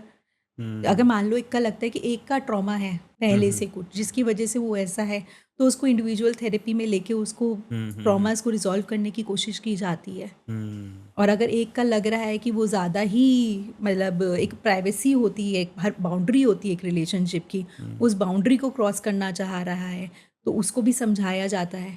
तो ओवरऑल एक असेसमेंट इवैल्यूएशन करके कि actually what is happening in the relationship, उसके अकॉर्डिंगली हम गाइड करते हैं what all you can do. और उसमें ना हम बहुत सारे होमवर्क्स देते हैं कि आप ये करके देखिए अगर थिंग्स इम्प्रूव होती हैं लाइफ में। क्या लगता है ये इश्यूज बढ़ने के, जिस भी प्रकार के ये टॉपिक्स अलग अलग हैं आपके पास जो पेशेंट्स आते हैं, इनके बढ़ने का कारण टेक्नोलॉजिकल एडवांसमेंट, इंटरनेट का आना, सोशल मीडिया, स्मार्टफोन, क्या ये कारण है? डेफिनेटली देखिए, मैं आपको कहती हूँ आजकल अगर मैं बात करूँ सोशल मीडिया की, आइडेंटिटी जो है, अगर हम बच्चों की बात करें, एडोलेसेंस की बात करें, आपकी आइडेंटिटी नहीं बन पा रही है। क्यों? क्योंकि पहले क्या होता था, पहले अगर मान लीजिए घर में एक गाड़ी है, ठीक है, फ्रेंड के पास में मोहल्ले में 2 गाड़ियाँ हैं, है ना, उसके पास में भी, आपके पास वैगन आर है, दूसरे के पास होंडा सिविक है, ये अंतर होगा। ठीक है, आपको रजिस्टर करने में चल ठीक है उसी के पास तो है, बाकी के पास तो नॉर्मल है, चलता है, ठीक है, दैट इज़ माई आइडेंटिटी। वो घूमने के लिए जो है वो यहाँ आस पड़ोस में ही जा रहे हैं, वो लोग बाहर अब्रॉड जा रहे हैं, ठीक है, एक फैमिली है, बाकी सब तो नहीं जा रहे, बाकी नहीं। सब तो ठीक है। तो दिस इज़ माई आइडेंटिटी कि मैं, मेरे पास वैगन आर गाड़ी है और हाँ, मैं इंडिया में मिडिल ही क्लास घूमता लाइफ हूँ, जी रहा हूँ मिडिल मैं। क्लास लाइफ जी रहा हूँ। अब क्या है, आप जब रील्स देखते हो तो रील्स में क्या है, आपके पास में बहुत कंपैरिजन हो जाता है, बहुत आप एक ब्लॉगर को देख रहे हैं जो आपकी एज का है और उसने चार्टर प्लेन खरीद हाँ, लिया। उसने चार्टर्ड प्लेन खरीद लिया, उसके पास में कोई बाहर घूमने जा रहा है, बड़ी कोई बड़ी कहाँ खा 4-5 रहा कार है, है, बड़ा घर बना बड़ा लिया, घर खा आप लिया है। बहुत नेगेटिव फील कर रहे हैं। हाँ, बहुत कुछ, बहुत नेगेटिव। आपको लगता है यार आइडेंटिटी, मैं कहाँ पर रुकूं, where should I stop now, क्योंकि इतना सब कुछ है, मैं कैसे सबको ना लूँ अपने साथ में। भाई मैंने वहाँ पर तो था कि भाई मेरे पास कम ही इन्फॉर्मेशन थी तो मैंने उतना एक्सेप्ट कर लिया, लेकिन यहाँ तो बहुत सारी इन्फॉर्मेशन है मेरे पास में। मुझे लग रहा है यार, वो मान लीजिए ये तो बड़ी बातें हो गई, बुक की बात कर लेते हैं हम। अगर मैं अपनी बात कर लेती हूँ, मैं ये वाली बुक पढ़ रही हूँ, मेरी फ्रेंड ने लिखा यार रील में यार 10 बुक्स दिखाई, उसने ये 10 की 10 बुक मैंने पढ़ ली। I will be like anxious यार, ये कैसे, ये भी यही सेम प्रोफेशन में और मैं भी सेम प्रोफेशन में हूँ, ये ऐसा कैसे कर पा रही मुझे है तो जो 10 बुक पढ़ने के लिए महीने के हिसाब से 10 महीने लगेंगे। 10 महीने लग जाएंगे और इसने पढ़ ली। हाँ, मैं अपना टाइम मैनेजमेंट कैसे हाँ, अब करूँ? मेरी मेरे पास time आइडेंटिटी ही जो थी पहले कि मैं एक बुक पढ़ लेती हूँ, उस रील को देख के हो गई यार मुझे तो 10 बुक पढ़ लेनी चाहिए थी, मेरी आइडेंटिटी शक्ल हो गई इधर। नहीं। ओके। तो ये छोटी छोटी बातों से बड़ी बड़ी बातें, हाँ, तो क्या होगा, आपका स्ट्रेस बढ़ जाएगा, आपकी आइडेंटिटी नहीं, आप क्या चाहते हो लाइफ में आपको यही नहीं पता, आप कंफ्यूज हो। डिस्ट्रैक्शन है बहुत बड़ा, लाइफ के हर गोल को डिस्ट्रैक्ट कर देता है ये स्मार्टफोन और ये रील्स स्मार्टफोन, और आप सोशल मीडिया। इसको ऐसे देखिए, जैसे मैं आपको एक एनालॉजी देती हूँ। फॉर एग्जांपल, आप भीड़ में जा रहे हो, ठीक है, भीड़ में बहुत सारे लोग दिख रहे हैं, कोई लड़ रहा है, कोई हंस रहा है, कोई रेड कलर के कपड़ों में है, कोई फनी अटायर में, कोई जोकर दिख गया आपको, मैनी थिंग्स आपने देख ली, ठीक है, लेकिन आप जब घर पहुँचते हो आपको कुछ याद नहीं रहता है, करेक्ट। राइट। रील्स भी उसी तरह है, हमने बहुत सारी रील्स देख ली, मज़ा भी आ गया कि अच्छा इसने ऐसे बोला, इसने ऐसे बोला, लेकिन घर जाके आपने कुछ लेके कुछ नहीं गए, आपके दिमाग में कुछ रजिस्टर नहीं हुआ, ठीक है। लेकिन अगर आप उस भीड़ में एक फ्रेंड मिल जाता है आपको, उस फ्रेंड के साथ बैठते हो, आधा घंटा बैठते हो, आपको याद रहेगा यार आज मैं उस फ्रेंड से मिल के आया, ये बातें हुई, ये मैंने खाया, ठीक है। अब right. रील्स में क्या हो रहा है, हाँ, ऐसा तो कुछ हो ही नहीं रहा, कुछ नहीं हो रहा है ऐसा। तो कुछ नहीं आपको मिल रहा, आप कुछ नहीं लर्न कर रहे हो, आप दिमाग को क्लटर ही दे रहे हो, राइट, मतलब आपके दिमाग में गार्बेज ही भर रहा है। Absolutely. So that's what is happening nowadays. तो ये डिप्रेशन, जैसे नॉर्मली एंजाइटी से डिप्रेशन की तरफ बढ़ता है, तो डिप्रेशन कब ऐसी सिचुएशन आती है जब वो डेंजरस जोन में चला जाता है? देखिए, डिप्रेशन डेंजरस जोन में कब जाता है, वेरी गुड क्वेश्चन। पहली बात है कि डिप्रेशन में एक तो सैडनेस रहती है, हर वक्त आपका मूड जो है ख़राब रहता है। दूसरा, आपका किसी काम को करने का मन नहीं करता जो आप पहले बहुत अच्छे तरीके से कर लेते थे। ये बहुत इंपॉर्टेंट है कि आप कर लेते थे पहले, अब नहीं कर पा रहे। आप सोशल आइसोलेशन में चले जाते हो, आप किसी से बात नहीं करना चाहते हो। अब जो डेंजरस जोन है वो ये है कि आप अपने आप को एक बर्डन फील करने लगते हो, जहाँ पे ये आता है कि यार मैं एक बोझ हूँ अपनी फैमिली के लिए, वहाँ से प्रॉब्लम ज़्यादा बड़ी हो जाती हैं। या किसी कैसे? को मेरी जरूरत नहीं है। किसी को मेरी ज़रूरत नहीं है, मैं बोझ हूँ। अब उससे क्या होगा कि बोझ हूँ तो मैं अपने आप को ख़त्म कर लेता हूँ। जीवन में कुछ नहीं जीवन रखा। में कुछ नहीं रखा, मैं बोझ हूँ, मेरे से तंग हैं लोग, मैं अपने आप को मार लेता हूँ। तो ये डेंजरस जोन है जहाँ पे आपको Suicidal thought सुसाइडल आने। थॉट्स आ जाना, आपको लगना कि काश मैं सुबह उठूँ ही ना, ऐसा कुछ हो जाए। यहाँ पे डिप्रेशन डेंजर में चला गया। जैसे ही आपको लगे ना कोई बोल रहा है कि बर्डन हूँ मैं फैमिली के लिए, वहाँ पे आपके कान खड़े हो जाने चाहिए, यार ये गलत दिशा में जा रहा है अब तो वहाँ पे तो क्या कोई साइकोलॉजिकल पेशेंट आपके पास अभी तक लाइफ में आया है जो सुसाइड अटेम्प्ट करके आया हो? बहुत सारे बहुत सारे बहुत सारे। बहुत सारे हैं, और ऐसे हैं जिनको किस हम किस एज के? Minimum age minimum age 14 years 14 years का बच्चा या बच्ची सुसाइड करने की कोशिश 14 पढ़ाई के प्रेशर में? पढ़ाई के प्रेशर में, बुलिंग हो गया है, जीना नहीं चाहता जीना वो। नहीं चाहते हैं, जीना नहीं चाहते हैं वो लोग। तो बहुत मुश्किल होता है, मतलब हम लोगों के लिए Counselling बहुत करना हार्ट ऐसे बच्चों रेंचिंग का। होता है इस तरह की बच्चों को देखना। और दूसरा क्या होता है इसमें सबसे बड़ा इशू ये आता है कि जो सुसाइडल पेशेंट्स होते हैं ना, उनका थॉट प्रोसेस ना रात के समय बहुत एक्टिव होता है। तो रात के समय में क्या होता है, वो लोग हमको बहुत बार, उनकी फैमिली मेम्बर्स या वो लोग कॉल करते हैं, they want immediate help from us, कि हम उन्हें ऐसा कुछ समझा दें जिसकी वजह से वो हाँ, रुक शांत हो जाए, जाए, रुक शांत जाए। हो जाए। तो वो हमारे लिए बहुत क्रिटिकल सिचुएशन रहती है कि कैसे इस चीज़ को हम हैंडल करें। हैंडल करें। क्योंकि और ये होता है कि अब उसने बताया है, आउट ऑफ कॉन्फिडेंस बताया है, और वो चाहता नहीं है हम किसी को बताएं, लेकिन हमें जो है उसकी फैमिली मेम्बर्स को बताना है, क्योंकि हम तो वहाँ नहीं हैं। अगर इन केस वो ऐसा कुछ करता है या करने की सोच रहा है, तो somebody should be there to help this person. इस प्रकार के इंडिविजुअल्स को उनके पेरेंट्स कैसे काउंसलिंग करे कि वो इस तरीके की सोच को हटा दे, ये सुसाइडल थॉट से बाहर निकल सके? देखिए, पेरेंट्स जो होते हैं, आई नो कि वो हेल्प कर सकते हैं, लेकिन पेरेंट्स पहले तो इस सिचुएशन को समझते नहीं हैं। कई बार पेरेंट्स को लगता और है ये तो डांटने लग जाते हैं। डांटने लग जाते हैं, ऐसे लगता है ये तो ऐसे ही बोल रहे हैं, अटेंशन सीक कर रहे हैं, या फिर ऐसे ही बोल रहे हैं, हाँ, कोई ये इसका करके मतलब नहीं दिखाएगा। हाँ, करके नहीं कहीं दिखाए। मजाक में ये ना बोल देते हो कि जा कर ले जो करना है। होता पॉसिबल है? हाँ, होता है ऐसा। हाँ, उनको नहीं लगता है, वो अटेंशन ग्रैब करने के लिए बस हाँ, ये कर क्योंकि रहा है वो ऐसे। ऑलरेडी देखो जब इतने तक पहुंच गए, यानी पेरेंट को भी पता है कि बच्चे को कुछ प्रॉब्लम चल रही है, वो कुछ ऐसी चीजें कर रहा है, मान लीजिए डिप्रेशन में तो पढ़ नहीं रहा होगा, फिर काम पे नहीं जा रहा होगा अगर बड़ा है, अडल्ट है तो उनको पता है कि कुछ तो इसके साथ गड़बड़ चल रही है, तो वो ऑलरेडी उससे कहीं पर नाराज है। तो वो ये तो सोच नहीं रहे हैं कि वो उसके साथ चल के आ रहा है, वो ये देख रहे हैं ऑब्जेक्टिवली कि वो क्या क्या नहीं कर रहा है, करेक्ट। या फिर वो हमसे झगड़ा कर रहा है, हर बात पे फ्रस्ट्रेटेड रह रहा है। पेरेंट्स नहीं समझ पाते अपने पेरेंट्स बच्चों नहीं को। समझ पाते, मोस्ट ऑफ द पेरेंट्स नहीं समझ पाते हैं, बहुत देर से समझते हैं वो लोग। तो उनको जनरली हमारे पास जब आते हैं थेरेपिस्ट के पास, सब समझाया जाता है, then only they get to know the things, फिर धीरे धीरे चीज़ें इंप्रूव होती हैं। लेकिन इन जनरल ये होता है थेरेपिस्ट की हेल्प लेनी ही पड़ती है at on those moments where जैसे मैंने आपको बताया बहुत सुसाइडल अर्जेस आ रही हैं। तो होता है, जैसे अभी हाल फिलहाल में मेरी एक पेशेंट का फ़ोन आया मुझको, I was in the session, okay तो she was travelling with her parents, okay, तो उसका कॉल आया, तो मैंने मतलब आंसर किया। हाँ, of course I had to, because she said urgent, she wrote urgent in the message, so I knew कि कुछ ऐसा होगा। तो हमारे लिए थोड़ा सा ये हो जाता है, उस समय हम लोग भी एंग्शियस रहते हैं और थोड़ा ये होता है, हाँ, ऑन फ्रंट फुट होते हैं कि कुछ। अच्छा, तो आधी रात को भी आपको रेडी रहना होता है कहीं से? हाँ, अगर मैं ऐसे कभी भी अपना फ़ोन साइलेंट में नहीं रखती हूँ। आधी रात को भी आप पेशेंट्स के लिए रेडी हैं? हाँ हाँ, अगर आपने रिस्पॉन्सिबिलिटी ली है कहीं पे तो of course you should be. हाँ, तो ये तो हमारा रहता है कि आप रहेंगे रेडी। लोग बोलते हैं मैं बहुत थक गया हूँ लाइफ में, तो ये बर्नआउट वाली सिचुएशन क्या नॉर्मल है या इसको सीरियसली लेना चाहिए? सीरियसली लेना चाहिए, बिल्कुल भी। बर्नआउट इज़ लाइक ना कि अब कुछ नहीं हो सकता है, मतलब अब कुछ नहीं हो सकता है, वो वाली सिचुएशन आ जाती है। जैसे मैं आपको डिफरेंस बताती हूँ, स्ट्रेस है, एक बर्नआउट है। स्ट्रेस में क्या होता है, जो नॉर्मल आपका स्ट्रेस है, कोई काम आ गया, आपका कोई प्रोजेक्ट आ गया फॉर एग्जांपल जो आपको देना है, तो आपको जल्दी जल्दी करना है। आप फिजिकली एक्टिव रहोगे, फिजिकली बहुत रिएक्टिव रहोगे क्योंकि वो जल्दी जल्दी काम करना है हाँ, आपको। तो पॉजिटिवली भी ले सकते हैं स्ट्रेस को, क्योंकि आपको एक्टिव रखता है। एक्टिव रखना है। आपका बीपी बढ़ा होगा शायद, उसमें आपके फिजिकल जो पैरामीटर्स है वो बढ़े हुए रह सकते हैं, ब्रीदिंग रेट, हार्ट रेट, क्योंकि आपको काम जल्दी देना जी। है। लेकिन और साथ में ये भी थॉट होगा, जब ये काम कंप्लीट हो जाएगा ना तो मैं रिलैक्स हो जाऊंगा। ठीक है। बर्नआउट में डिफरेंट होता है। बर्नआउट में फिजिकल के साथ में मेंटल और इमोशनल एग्जॉस्शन भी आ जाता है।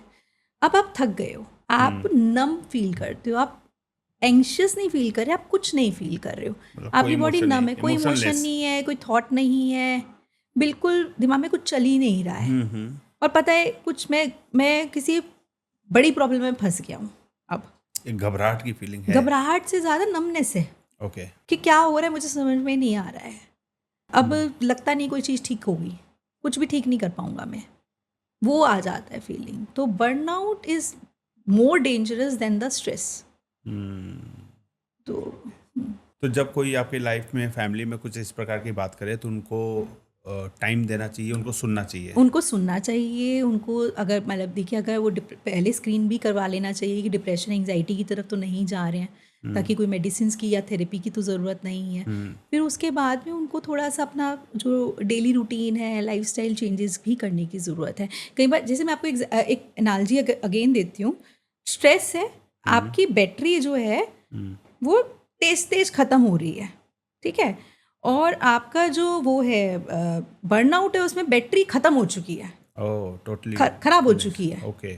रिचार्ज नहीं हो पाएगी वो भी। अच्छा, चेंज करना पड़ेगा आपको, उस तरह से है। तो ऐसे लोग जो बर्नआउट फील कर रहे हैं आपसे शेयर करते हैं, तो उनको लॉजिकल आंसर देना चाहिए या उनको सुनना चाहिए? उनको सुनना चाहिए पहला, कि मैं तुम्हारे साथ हूँ, मैं समझ रहा हूँ, ऐसे चाहे वो इलॉजिकल भी बोले तो उनको पहले काउंसिल करने के लिए, शांत करने के लिए आपको कि हाँ ठीक है, तुम सही बोल रहे हो, जो हो रहा है, मतलब जैसा फील कर रहे हो वो बिल्कुल ठीक है, इसमें कोई गलती नहीं है आपकी। आप जैसा फील कर रहे हो, ऐसी सिचुएशन में ऐसा ही फील किया जाता है। हाँ, चाहे आप उसको लॉजिकली ना मानो, लेकिन बोलना चाहिए, वहाँ पे बोलना चाहिए, और आपके मानना भी चाहिए आपको। मैं मानती हूँ कि सबकी अपनी सिचुएशन होती है। सबकी अपनी सिचुएशन होती है। आप साइकोलॉजिस्ट हो तो आपके लिए हर चीज जो आपका पेशेंट बोल रहा है वो मायने रखती है। That is of significance. आजकल डायलॉग सोशल मीडिया पे चल रहा है, योर 6 कैन बी माय 9। हाँ, दैट्स ट्रू, बट साइकोलॉजिस्ट के लिए ऐसा नहीं है ना। Your 6 will be 6 for me also. अच्छा, हाँ, मेरे लिए वही रहेगा। ओके। तो ये पेशेंट्स, जैसे आप बोल रहे हैं कि पेशेंट बोल रहा है कि जो बर्नआउट फील कर रहा है वो बोल रहा है कि मैं ऐसा फील कर रहा हूँ, तो हमें ऐसे ही रिप्लाई करना चाहिए कि हाँ, आप जो बोल रहे हो वो सही बोल रहे हो। हाँ जी। अभी इसको छोड़ते हैं, इसे इम्प्रूवमेंट की तरफ चलते हैं, हाँ, इसको इग्नोर हम क्या करते कर हैं। सकते हैं, पेशेंट से आप पूछेंगे आप क्या कर सकते हैं, आपको क्या लगता है, आपको क्या करना चाहिए। कुछ सजेशन नहीं देना है, उनसे ही पूछना है। पहले उनसे ही पूछिए कि वो क्या चाह रहे हैं, तो आपको एक आइडिया लग जाएगा कि हाँ, वो मतलब कि इस प्रोफेशन को छोड़ना चाहते हैं, या फैमिली रिलेटेड कुछ इश्यूज हैं, या थोड़े दिनों के लिए गैप चाहते हैं, टाइम चाहते हैं। You will get to know the idea about what actually they are looking forward. फिर उसके हिसाब से आप उन्हें गाइड कीजिए। एडल्ट साइकोलॉजी और चाइल्ड साइकोलॉजी में क्या डिफरेंस फील करते हैं आप? कैसे मैनेज करते हैं दोनों प्रकार के पेशेंट? देखो, अडल्ट साइकोलॉजी, पहले चाइल्ड साइकोलॉजी बताती हूँ। देखो, child psychology, child is still developing, right. तो चाइल्ड की जब प्रॉब्लम्स होती है ना, वो ऐसे नहीं दिखाई देती है आपको, वो उनके ऐसे मार्क्स्ड होती है, चिड़चिड़ापन दिख जाएगा। अच्छा। उनके अंदर बिहेवियरल इश्यूज दिख जाएंगे। जैसे भी आपको एक एग्जांपल दूंगी इस पे मैं, वो आपको दिख जाएंगे बच्चों में, क्योंकि मैच्योर नहीं होते, उनकी लैंग्वेज से आप नहीं समझ पाओगे। अडल्ट आपको लैंग्वेज से समझा देगा, बच्चे के लिए तो आपको खुद से समझना पड़ेगा कि इसको हो क्या रहा है। ठीक है। जैसे एक बच्ची की एग्जाम्पल, तो एक बच्ची मेरे पास में आई, वो बच्ची बुली हो रही थी स्कूल में, लेकिन जब मेरी टीचर्स से बात हुई तो टीचर्स ने कहा कि मैम ये खुद से भी बच्चों को जाके तंग करती है और छेड़ती है। ओके। और मतलब she has this tendency to lie as well. मैंने कहा अच्छा ठीक है, मैं देखती हूँ क्या है। तो मैंने फिर बच्चे का मतलब कुछ हम स्क्रीन करते हैं, एकेडमिक वगैरह देखा। एकेडमिकली बच्ची अच्छा नहीं कर रही है, तो डिसलेक्सिया उसको मैंने डायग्नोज करा तो फिर उसके दैट इज़ अ रीज़न, क्योंकि वो पढ़ाई में अच्छा नहीं कर पा रही है, Correct, correct, तो वो correct. दूसरी जगह पे उसका अटेंशन जा रहा है हाँ. और वो दूसरों को रीज़न बता रही है, क्योंकि बच्चे भी उसे छेड़ रहे हैं क्योंकि पढ़ाई में अच्छे स्कोर्स नहीं आ रहे हैं। तो अब उसको ये लग रहा है कि वो पढ़ाई तो छोड़ दी उसने, लेकिन दूसरे बच्चों को जाके बोलना कि तू मुझे ऐसा बोल रहा है, ये मेरे ऊपर हंस रहे हैं, क्योंकि उसके दिमाग में खुद भी है ऐसा ही कहीं पे कि सब मुझको छेड़ेंगे या फिर मेरा स्कोर अच्छा नहीं आ रहा है। तो अब क्या हुआ कि अभी तक तो यही लग रहा था सारे टीचर्स को कि भाई बच्चा तो नॉटी है, तंग जी, करता है, जी। लेकिन रियल प्रॉब्लम तो किसी ने पकड़ी ही रूट नहीं कॉज थी। तक नहीं पहुंच पा रूट रहे कॉज थे। तक कि बच्चा लैंग्वेज तो दे ही नहीं पा रहा था। अब यही लग रहा था पढ़ाई में इसीलिए नहीं अच्छी क्योंकि नॉटी है। ओके, हो गया ना? हाँ. So that's how we got to know जबकि कि वो पढ़ नहीं पा रही थी इसलिए वो नॉटी थी। हाँ जी, बिल्कुल। तो that was the issue with her. फिर अडल्ट साइकोलॉजी के बारे में बताती हूँ आपको। अडल्ट साइकोलॉजी में क्या बहुत सारी लेयर्स हैं। जैसे मान लो ट्रॉमा मैंने बताया आपको, चाइल्डहुड एक्सपीरियंसेस बताए, फिर जो उनकी अभी जो एनवायरनमेंट है उसमें वो किस तरह से फंक्शन कर रहे हैं, फिर उनके ईगो डिफेंसेस बन जाते हैं, कुछ हैबिट्स बन जाते हैं। Ego defences like habit, the way they deal with the problem, कि भाई अगर मान लो कुछ इश्यूज आ गए तो इंडिफरेंट हो गए, मुझे कोई फ़र्क नहीं पड़ता, इस तरह का कुछ हो गया कि मुझे कोई फ़र्क नहीं पड़ता, तुम जो मर्जी कर लो, करेक्ट। है ना। किसी को लगा कि कोई दोस्त छोड़ के जाने वाला है या फिर गर्लफ्रेंड या बॉयफ्रेंड छोड़ के जाने वाला है, पहले ही अलग हो जाओ। तो these are the ego defences. तो वो समझ गया। ऑलरेडी बहुत सारी लेयर्स हो गई इनके केस में, है ना। हाँ.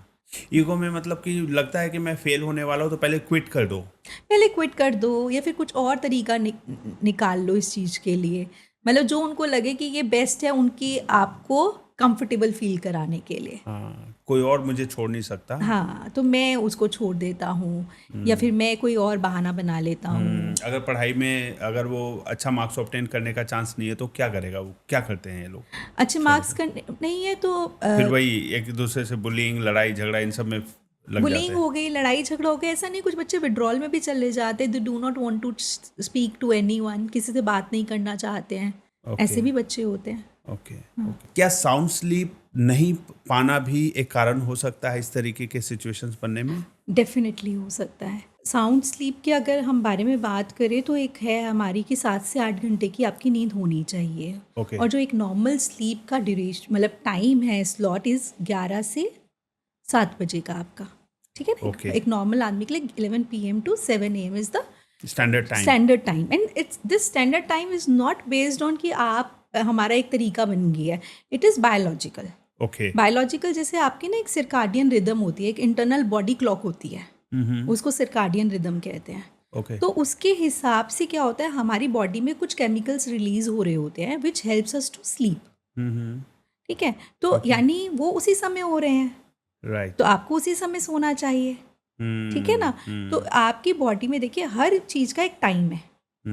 आप जो हायर कॉग्निटिव फंक्शनिंग के काम करते हैं उसके लिए एक पर्टिकुलर टाइम है कि उस समय ही आपके वो केमिकल्स हैं आपकी बॉडी में जो आपको मैक्सिमम अलर्टनेस देते हैं।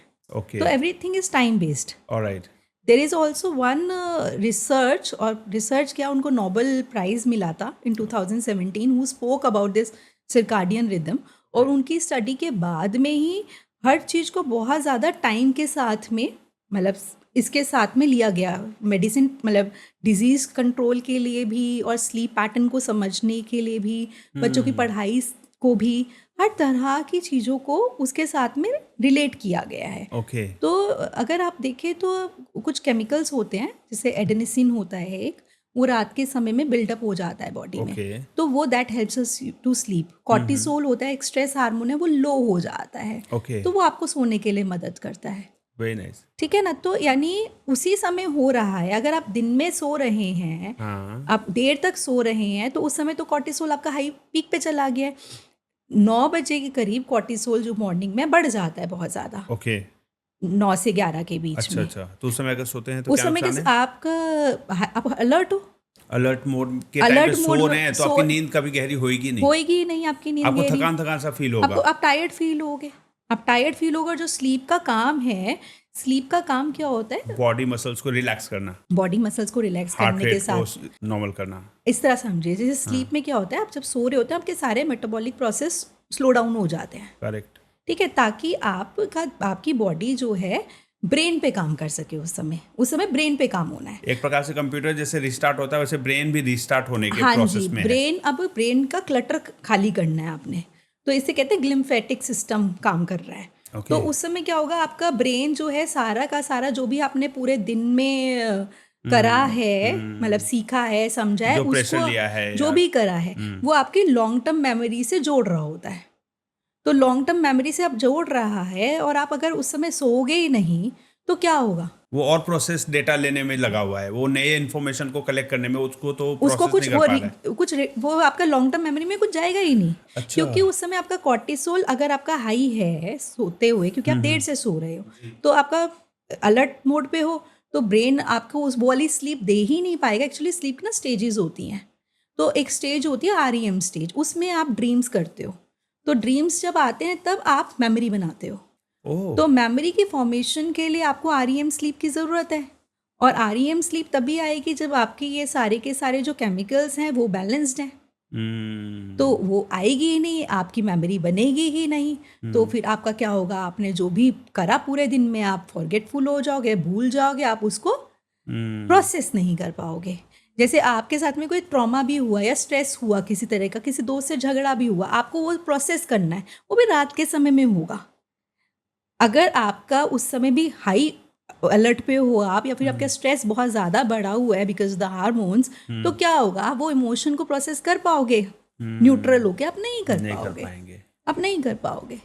ओके, तो फिर नॉर्मल डे में फिर वो इंसान एंजाइटी Anxiety, फील करता है और हाँ। वही धीरे धीरे वो धीरे बिल्टअप धीरे होके डिप्रेशन में चेंज हो जाती है, change फिर हो कोई जाती और है। प्रॉब्लम के साथ बढ़ जाती है। शायद उसकी परफॉर्मेंस खराब हो रही हो, चाहे कोई काम हो, स्टडीज हो, तो ये मैटर करता है। ये हाँ? मैटर करता है। और प्लस ऑल्सो ना, आप देखो स्लीप क्या करती है, आपका जो टॉक्सिन्स होते हैं जो भी ब्रेन में, उसको भी आपके वेस्ट को निकालती है सारी। ओके। तो वो भी बहुत ज़रूरी है स्लीप के टाइम में।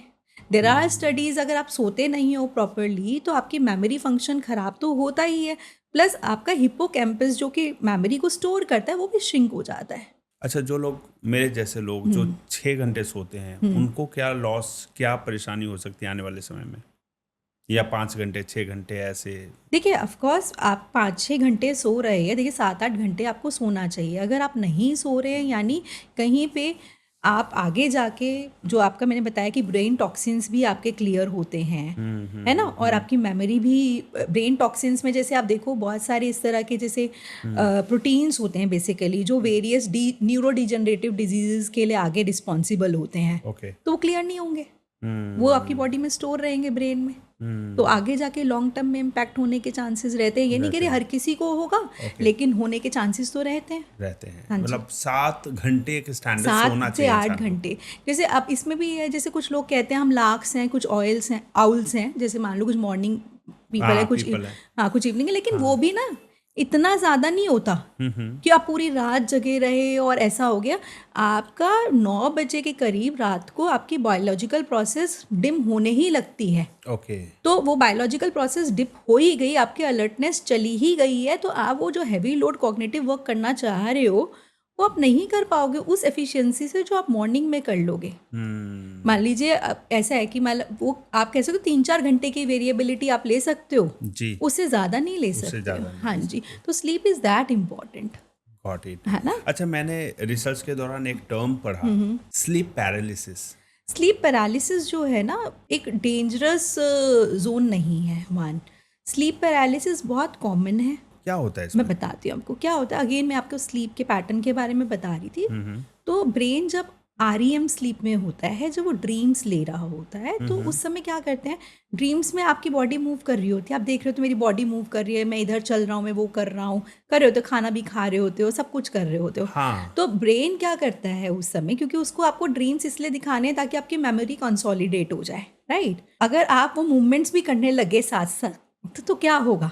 अच्छा, मतलब मैं सोए हुए बॉडी को मूव कराने लग जाऊं ड्रीम की तरह? बिकॉज हाँ, ड्रीम की तरह ऐसा तो नहीं होता नहीं ना, होता। नहीं हम होता। तो हम सोए ड्रीम होते हैं, में वो हम ड्रीम में चल रहे हैं, ड्रीम में चल नॉर्मली रहे तो सोए हैं। हुए तो हैं, ब्रेन उसमें गहरी बड़ा नींद अच्छा में। एक फिनोमिना करता है। ब्रेन क्या करता है, आपका जो मोटर कॉर्टेक्स है उसको बंद कर देता है, ओके तो आपकी मूवमेंट्स होएगी ही नहीं। ओके, ठीक है। लेकिन ब्रेन के अंदर में वो दूसरा हाँ। एरिया है जो आपको प्लान करता है, जो सोचता है कि आपकी मूवमेंट हो रही है, वो ऑन है, ताकि आप ड्रीम्स में वो कर सको। करेक्ट। ठीक है। अब REM स्लीप में मान लो आपने कुछ ऐसा देख लिया आप उठ गए, हाँ तो क्या होगा, आपकी बॉडी तो बंद है क्योंकि ब्रेन ने उसको स्विच ऑफ कर रखा है, करेक्ट। और लेकिन आप जाग गए। अब आपकी बॉडी को टाइम तो लगेगा ना उठने में, तो हाँ 1-2 सेकंड से लेके 1-2 मिनट तक का हो सकता है। मतलब हम उठ गए लेकिन हम we are not able to move. हाँ, we are not, that is sleep paralysis only, oh. कि आप मूव नहीं कर पाओगे, और मूव इसीलिए नहीं कर पा रहे हो क्योंकि ब्रेन का बटन वो स्विच ऑफ है। ओके। हाँ, तो लेकिन वो थोड़ी देर में हो जाएगा ऑन। अच्छा तो ऐसा भी लोगों को फील होता है? होता है स्लीप पैरालिसिस हो। आते हैं आपके पास पेशेंट के, हम उठ जाते हैं लेकिन हम हिल नहीं पाते, हमें लगता हाँ, है क्या हो लेकिन गया। जनरली क्या होता है, इतना ज़्यादा होता नहीं है फ्रीक्वेंट, किसी किसी को जैसे कभी-कभी। ज़्यादा हो रहा है तो दे कम टू मी। मेरे पास मतलब मुश्किल से 2-3 पेशेंट वो, otherwise the patient will bring this sleep paralysis in between of the conversation but not as a main symptom. मुझे क्या लगा था कि स्लीप पैरालिसिस जो टर्म सुना तो मैंने कई बार एक्सपीरियंस किया है ये, कि जैसे कोई हॉन्टेड सपना देख रहे हैं, कुछ ऐसा डरावना सा हो रहा है अपने आसपास में, और सपने में है लेकिन एक तरफ दिमाग कह रहा है कि मैं होश में आ रहा हूँ और मुझे लग रहा है कि मुझे जगना है, मुझे उठना है, but I am not able to यही मूव। है स्लीप पैरालिसिस, बीच में अटके हुए हैं, नींद और जगे हुए अवस्था के बीच में। यही स्लीप पैरालिसिस है। यही है। हाँ, यही क्योंकि आप बीच में उठ गए हो बिकॉज ऑफ दैट ड्रीम। आंखें बंद हैं, आंखें बंद लेकिन है। मैं होश में आ गया हूँ हाँ, और मैं चाह रहा हूँ, मैं हिलना चाह रहा हूँ, but I am not able हाँ, टू वो मूव। इसीलिए क्योंकि वो बंद है ना, वहाँ पे स्विच ऑफ है। I have experience that. हाँ, दैट आपका मींस वो स्विच सेम ऑफ है। चीज है। वो होता है, हर किसी के साथ होता है लाइफ टाइम हाँ में, हाँ, ऐसा लेकिन नहीं। उतना स्ट्रेस नहीं लिया नेक्स्ट डे, हाँ, चलो ठीक है ठीक है, हाँ, कोई वो बात जाता है, that is only the natural brain नहीं। फिनोमेना, नथिंग हाँ मोर हम देन हाथ दैट। भी हिलाना चाह रहे, हिला ही नहीं पा रहे, हाँ, लग रहा उसमें फंस आप गए। कीजिए, क्या करना होता है कि हाँ। या तो आप टो की जो मूवमेंट होती है ना, टोज आप अपने हिलाने लगे 1, या अच्छा। फिर आंखों की मूवमेंट करने लगो, या फिर डीप ब्रीदिंग करने लो, 2-3 सांसें ले लो, उतने में वो 1-2 मिनट पास हो जाएंगे, आप जग जाओगे। सिस्टम ऑन हो जाएगा अपना। हाँ, या सो जाओगे या जग जाओगे। आजकल जो लाइफस्टाइल हो गया, लोग ना टाइमली सो नहीं पाते हैं। आपने बोला कि 11 से 7 सोना चाहिए, लेकिन नींद नहीं आती उनको। वो 2 बजे तक, 3 बजे तक वेट करते रहते हैं कि नींद आए, नींद आए, नींद आए। लाइट ऑफ करके सोचते हैं कि चलो अब लैपटॉप बंद कर दिया, मोबाइल बंद कर दिया, बुक्स भी रीड कर ली, 2-2 घंटे करवटें बदलते रहते हैं। तो ऐसे पेशेंट्स, मैं तो पेशेंट ही बोलूंगा, ऐसे लोग जो इंसोम्निया फील करते हैं, इनका ट्रीटमेंट क्या है साइकोलॉजी में? अगेन न्यूरोबायोलॉजी इधर आ जाती है कि ब्रेन में ऐसा है कि अगर आप कुछ भी हैवी ड्यूटी वर्क कर रहे हो, Mental pressure वाला। मेंटल प्रेशर वाला, सोने से पहले, या इमोशनल कुछ ड्रेनिंग हो रहा है, लड़ाई झगड़े हो रहे हैं, तो दैट ऑल्सो ना creates a kind of a barrier कि आप नहीं सो पाओगे, ठीक है, क्योंकि आपका कॉर्टिसोल जो है हाई हो जाएगा। कॉर्टिसोल हाई होने का मतलब स्ट्रेस हार्मोन, Stress अगर कि hormone high हो अलर्टनेस बढ़ गई आपकी। Okay। अब अलर्टनेस बढ़ गई तो नींद तो देगा ही नहीं वो आपको, है ना। दूसरा कि अगर मान लीजिए एक और केमिकल होता है एडेनिसिन, वो भी आपकी मदद करता है, वो अगर ज़्यादा बढ़ जाए तो आपको अच्छी नींद आ जाती है। तो वो दोनों की मदद से ही आप सो पाओगे। और मेलेटोनिन भी होता है जो कि ब्रेन अपने आप से रिलीज़ करता है अराउंड 9 बजे के करीब, 9 PM सोने के लिए, और हर किसी के लिए 9 से 11 के बीच में वो रिलीज़ करता है, whether you are a night person और अ मॉर्निंग पर्सन, ठीक है। आप ज़्यादा इमोशनल वर्क कर रहे हो सोने से पहले, आपने कोई जो मॉर्निंग टाइम में जो आपको एडेनिसिन जो है ना, मॉर्निंग से आपको बिल्डअप करना है। आप मॉर्निंग में काफ़ी कॉग्निटिव वर्क कर रहे हो, काफ़ी हैवी लोड वर्क कर रहे हो, आप मॉडरेट एक्सरसाइजेस कर रहे हो, तो दैट विल हेल्प यू कि आपका एडेनिसिन जो है बनता जाएगा। ओके। तो आपने कुछ काम नहीं करा तो नहीं बनेगा। आप सोच रहे हो रात को करूँगा, तो उसके लिए अप्रोप्रिएट टाइम है ही नहीं वो तो, है ना। और कॉर्टिसोल जो है आपका, अगर मान लीजिए जो कम हो जाना चाहिए था ताकि आपका मेटाबॉलिक सिस्टम लो हो जाता, वो भी नहीं हुआ, आपका हाई हो गया है, तो आपको दोनों ने क्या करना है, आपको नींद देनी ही नहीं है, फिर आपको नींद आएगी ही नहीं। क्या ये ट्रीट हो सकता है? ट्रीट हो सकता है, ट्रीट हो सकता है। एक तो मेडिसिन हैं ही हमारे पास में ट्रीट मतलब करने के लिए। स्लीपिंग पिल्स लेना सही है? स्लीपिंग पिल्स नहीं, मेलेटोनिन की मेडिसिन दे दी जाती है, एंग्जाइटी कॉर्टिसोल को कम करने की मेडिसिन दे दी जाती है, वो दे दी जाती है। अदरवाइज आप क्या कर सकते हो कि आप कुछ, एक तो ब्लू लाइट के बारे में आपको पता है कि स्क्रीन से ब्लू लाइट निकलती है, तो जी। ब्लू लाइट जो है मेलेटोनिन के प्रोडक्शन को हिंडर करती है। ओके। तो ब्लू लाइट नहीं देखनी होती है, कम से कम सोने से 1 घंटे पहले आप अपना 9 बजे के बाद में नहीं देखना चाहिए नहीं काइंड देखना ऑफ, क्योंकि चाहिए, मेलेटोनिन रिलीज होने का टाइम टीवी हो पे गया। नहीं देखना चाहिए। टीवी भी नहीं देखना, स्क्रीन Okay। नहीं देखना चाहिए, रिलीज होने का टाइम हो गया 1। फिर उसके बाद 8 बजे के करीब आप डिम लाइट कर दीजिए। Dim Okay। लाइट करने से क्या होगा, कॉर्टिसोल लो हो जाएगा, ठीक है। तो ये 2 चीज़ें हो गई। प्लस एक टेक्निक होती है स्लीप कॉम्प्रेशन, आप ट्राई कर सकते हो। जैसे एडेनिसिन क्या करता है कि आपको आप बेड पे जब जाओ, मतलब वो ना आपको नींद बिल्ड कर रहा होता है, आपकी नींद बिल्ड कर रहा है आपके लिए। तो जब तक आपको नींद नहीं आ रही है, आप बेड पे मत जाइए। आप तब तक कुछ कोई और एक्टिविटी करते रहे, जैसे आप वॉक कर सकते हैं। नींद आने के दौरान ऐसे नींद और टूट नहीं जाएगी? नहीं नहीं, नींद नहीं टूटेगी ना, आपका एडेनोसिन बिल्डअप होगा ना उस समय। ओके। आप कोई वॉक कर लिया आपने, हाँ, हल्का हाँ, वॉक या कर कोई लिया, बोरिंग काम, बुक्स वगैरह पढ़ने बुक्स का? पढ़ लिया कोई आपने, हाँ वो बुक पढ़ लिया आपने, कोई ऐसी जो आपके लिए कंफर्टेबल बुक है वो पढ़ लो आप। तो उससे क्या होगा, एडेनोसिन क्या है, एक एनर्जी मॉलिक्यूल है जो आपके ग्लूकोज बर्न करते हैं ना, तो एटीपी निकलता है, ओके। तो उससे वो निकलता है एडेनोसिन। तो वो आपने कुछ काम करा तो वो बिल्टअप होता जाएगा। अब वो बिल्टअप हो गया तो आपका क्या होगा, अब आप रेडी हो जाओगे बेड पे जाने के लिए। ओके। ठीक है, ओके। तो अब आपको, क्योंकि जितना जितना वो बढ़ता जाएगा उतना उतना आपको नींद आने लगेगी। तो कहने का मतलब है कि बेड पे जाने से बिल्डअप कम हो सकता है? क्योंकि आप कुछ नहीं कर रहे हो ना बेड पे, आप तो लेटे पड़े हो और आपको नींद आ नहीं रही है। हाँ, फिर थॉट्स आने लग जा फिर रहे हैं, थॉट्स फिर आने, कोर्टिसोल बढ़ेगा हाँ एंग्जाइटी से। हाँ, क्योंकि आपको डर लगे मेरे को नींद क्यों नहीं आ रही। हाँ, ये स्ट्रेस यही है कि नींद क्यों नहीं आ हाँ, रही तो है। फिर ऐसे में क्या करो, स्लीप कंप्रेशन में आपको बता रही थी। हाँ। जैसे आपने चेक कर लिया कि भाई मैं 11 बजे बेड पे जा रहा हूँ, 11 बजे मैं जाता हूँ, मुझे 1 बजे नींद आती है। करेक्ट। ठीक है, 1 बजे नींद आती है और मैं 5 बजे उठ जाता हूँ। ठीक है, तो आप 1 बजे ही बेड पे जाओ, 11 से 1 पे जाओ ही मत। ओके। और हाँ, तो आपको, इसलिए मैं थक के नींद नहीं आती, फिर लैपटॉप खोल लेता हूँ, चल कुछ काम ही कर लेते हैं, नींद हाँ नहीं आ रही है, हाँ, फिर है बच ना? जाते हैं 3। हाँ, नहीं आप वो वाला काम नहीं करो ना, जिसमें आपको अलर्टनेस चाहिए वो वाला काम नहीं करो। ओके। आप ऐसा काम करो जिसमें अलर्टनेस की जरूरत नहीं है, आप जस्ट टाइम को पास कर रहे हो। टाइम पास कर रहे, टहल हाँ, रहे, घूम रहे हैं, टहल और रहे लाइट हैं। डिम ही है। लाइट डिम ही है हाँ, ना, ना कुछ स्क्रीन हो, हाँ, ना कुछ हो। हाँ हाँ हाँ, ठीक इस है। तरह का। तो आपने वो 11 बजे ही बेड पे जाना है, तो तब तक वो एडेनोसिन बिल्टअप हो गया, फिर आपको नींद आ जाएगी। तो ये लॉन्ग टर्म में इस फिर धीरे धीरे आप टेक्निक टाइम को बढ़ाते जाओ। टाइम पे आते जाओ। आप जैसे अभी आप 1 बजे सो रहे हो, फिर आप 12:30 बजे। हाँ 12:30 12 बजे या बजे। 1 बजे सोना शुरू करो। ओके। तो धीरे धीरे धीरे करके एक हफ्ते का लेके आप स्लीप को बेटर कर लोगे अपनी। पर्सनल एफर्ट रिक्वायर्ड है इसमें, हाँ जी। अगर आप अपने इंसोम्निया को ट्रीट करना हाँ, और अब चाहते हैं। मेडिसिन की भी ज़रूरत नहीं है फिर आपको। नहीं है। अगर आप ये कुछ टेक्निक्स कर लेते हो तो कुछ और भी है, जैसे आपने कैफीन नहीं लेना है, फिर मॉर्निंग रूटीन को भी ठीक करोगे। मॉर्निंग में जब आप उठे ना, तो आपको अपने आप को 10 से 15 मिनट की सनलाइट देनी है ओके, मॉर्निंग में। मॉर्निंग में, तो आपका कॉर्टिसोल जो है बेटर हो जाएगा। प्लस आपको अपने साथ में 10-15 मिनट की तो नींद वो दे दी आपने, सनलाइट दे दी, प्रोटीन इनटेक आपका बढ़ जाना चाहिए मॉर्निंग में। That will also help you to be alert. और तो मॉर्निंग का टाइम बहुत ही, मॉर्निंग का टाइम बहुत क्रूशल है, वैल्यूएबल भी है ना? वैल्यूएबल है, बहुत वैल्यूएबल है, क्योंकि आप उस समय आपके अंदर पीक एफिशिएंसी है। अगर कोई कह रहा है ना कि भाई मैं तो रात को ही बहुत अच्छा एफिशिएंट होता हूँ, ऐसा नहीं है। अब मैं आपके इंस्टाग्राम के पेज पे देख रहा था कि बहुत बच्चे कुछ थेरेपी ले रहे हाँ जी। हैं। वो आपके क्लिनिक पे क्या वो प्रोग्राम चल रहा है? हाँ जी, हमारे क्लिनिक में ना चाइल्ड डेवलपमेंट सेंटर करके भी एक स्पेशलाइजेशन है। उसमें Okay. क्या होता है कि बच्चे जो कि ऑटिज्म स्पेक्ट्रम डिसऑर्डर से मतलब ग्रसित हैं, या ADHD हो गया, या इंटेलेक्चुअल डिसेबिलिटी हो गई, या फिर बिहेवियरल इश्यूज हो गए, उस तरह के बच्चे भी हमारे क्लिनिक में आते हैं।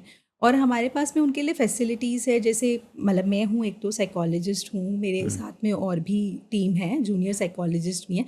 फिर we have a psychiatrist also, a very renowned psychiatrist, Dr. Sandeep Govil also comes to our clinic, है ना। और फिर उसके अलावा हमारे पास में special educations, occupational therapist, speech therapist, vocational therapist, ये सब भी फैसिलिटीज़ हैं। अब इसमें क्या होता है, जैसे मान लीजिए for example autism spectrum disorder है। ऑटिज्म स्पेक्ट्रम डिसऑर्डर में बच्चे को क्या होता है, जनरली स्पीच डिले होती है, स्पीच नहीं आती है, और उनको दूसरों से बातचीत करना नहीं आता है, स्पीच भी डिले है, और मैं किस तरह से किसी से कम्युनिकेट करूं वो भी नहीं आता होता है।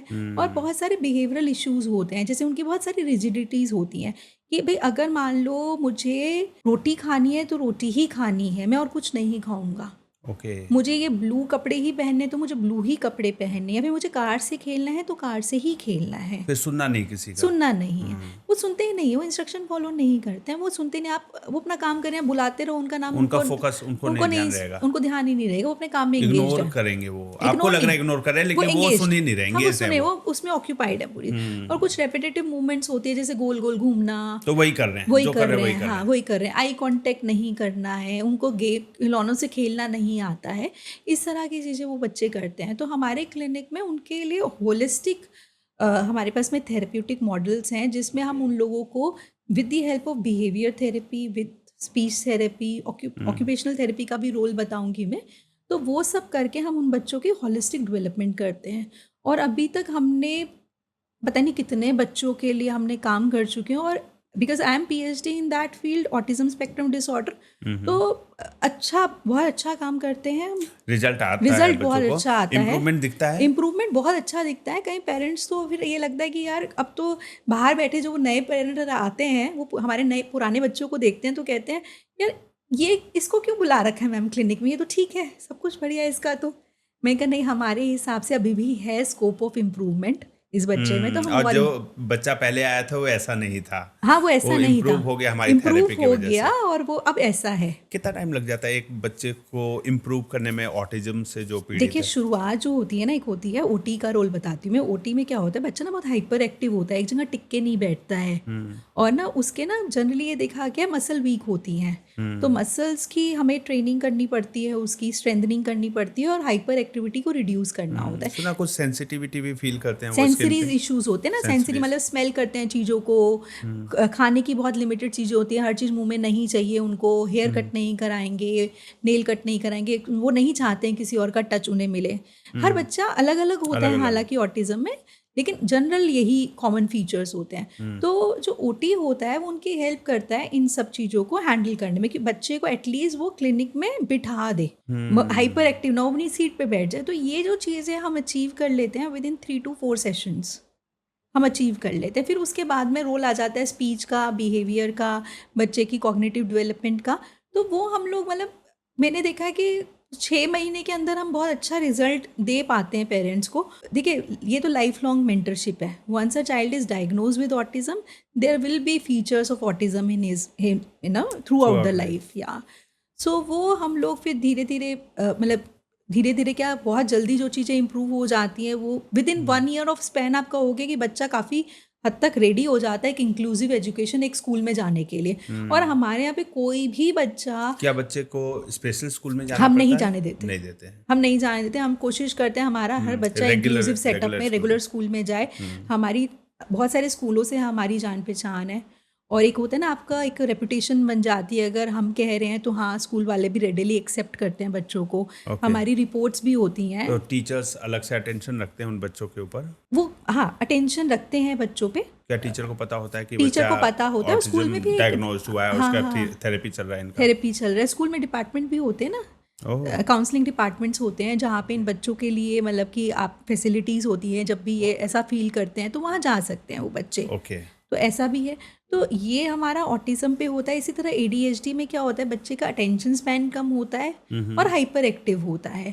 तो उस पे भी हम लोग बहुत अच्छा काम करते हैं। जैसे लर्निंग डिसेबिलिटी जो मैंने कहा, आपने तारे ज़मीन पर जैसे मूवी देखी है, उसमें वो डिसलेक्सिया था। डिसलेक्सिया तो बच्चों में क्या होता है, लर्निंग में उन प्रॉब्लम है। बच्चों को एक डायरेक्शन देनी है लाइफ में, क्योंकि intellectually they are fine, okay. They are fine intellectually. आपको एक डायरेक्शन देनी है कि आप लाइफ में क्या कर सकते हो।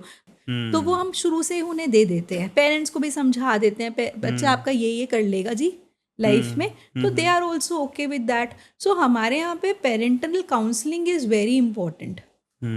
तो इस तरह, और इमोशनल इश्यूज़ के साथ डेफिनेटली बच्चा है तो विच इज़ लाइक मेरे पास में जितने भी इमोशनल इश्यूज़ के साथ बच्चे आते हैं वो मतलब कि जब ठीक होके जाते हैं फिर उस बिकम फ्रेंड्स, हम फ्रेंड्स बन जाते हैं, मैं और वो फ्रेंड्स बन जाते हैं वो बच्चे। और फिर उसके बाद में they keep on messaging me, मेरा बर्थडे है या उनका बर्थडे है, वट एवर इज़ देयर, वो कार्ड्स लाएंगे या फिर मैं उन्हें कुछ भेजूंगी। So we kind of make bond. तो मेरे को पता है कि भाई मेरे जो है अब ये बच्चा जो है ज़िंदगी भर के लिए हमारा दोस्त बन गया है। वो बच्चे जब अपने लाइफ में आगे प्रॉस्पर करते होंगे तो आपको बहुत प्राउड फील होता बहुत प्राउड होगा। फील करता। अभी एक बच्चे का फ़ोन आया मेरे पास में, he used to be very naughty child, notorious child in his school से उसे कितनी बार तो निकाल देते थे। अभी थोड़े दिनों पहले मुझे फ़ोन आया उसका, तो वो कह रहा है ma'am I want to meet you. कौन, उसने नाम बताया अपना, तो कह रहे मैम आपको मैं याद हूँ। मैंने कहा ऑफ कोर्स याद हूँ। तो कह रहे मैम मुझे मिलना है। तो मैंने कहा क्या कर रहे हो आजकल? कह रहे मेरी पढ़ाई पूरी हो गई है, now I have started business in Dubai, so I am there, मैं आ रहा हूँ, मैं आपसे मिलने आ रहा हूँ।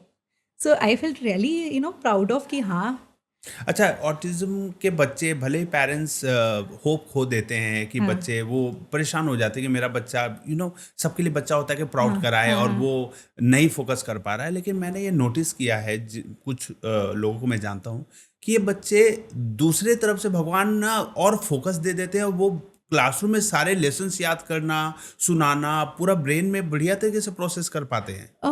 ऐसा ना ये थोड़ा-सा मिथ की तरफ है कि ना क्या होता है बच्चों की मेमोरी बहुत अच्छी होती है। हाँ। बट लैंग्वेज की अंडरस्टैंडिंग जिसे हम कहते हैं प्रैग्मेटिक, हाँ। वो नहीं होता है। तो वो रोट मेमोरी पे तो चल जाते हैं लेकिन ओके, समझ नहीं प्रैग्मेटिक पाते। समझ नहीं पाते हैं। आफ्टर अ व्हाइल ना मतलब कि चलो 5th क्लास तक वो बहुत अच्छा कर लेंगे। हाँ। सब बच्चों की बात नहीं कर रही। रोट लर्निंग अच्छा है रोट उनका, वो लर्निंग अच्छा मेमोरी है। बहुत बढ़िया है। बहुत बढ़िया मेमोरी। अरे मेमोरी ऐसा बढ़िया है, कुछ बच्चे हनुमान चालीसा पता नहीं कौन-कौन सी आपको सब सुना देंगे। वो बच्चे मतलब हम किसी फंक्शन में गए ना, हमें याद नहीं किस किसने कौन से कलर का ड्रेस पहना था, ही उससे विल टेल पूछिए, you. He will tell you उन्होंने कौन से कलर का हाँ, पहना था, उन्होंने किसने उसके 10 लोगों सब। के रैंडम नाम लीजिए घर के गेस्ट का, वो सबके बता देगा। आपके यहाँ पर ये रखा है ना कि कोई हाँ। बच्चा आ गया और उससे बाद में पूछो ड्राइंग बना दो बेटा, हाँ। कहाँ पर क्या रखा था, वो सब बता देगा। हाँ, तो ये मेमोरी तो बढ़िया मेमोरी शार्प तो है ना फिर। बहुत अच्छी होती है। शार्प मेमोरी है लेकिन अंडरस्टैंडिंग तो नहीं है ना। हम्म। अंडरस्टैंडिंग नहीं है। आपने मान लो डिक्शनरी पढ़ ली पूरी, आपको याद होगी, लेकिन कहाँ क्या अप्लाई करना है, लैंग्वेज नहीं है तो कहाँ अप्लाई करोगे। तो वैसी ही बात है। कई बच्चे होते हैं इतनी आप कोई स्पेलिंग दे दो दुनिया जान की, सब लिख देंगे।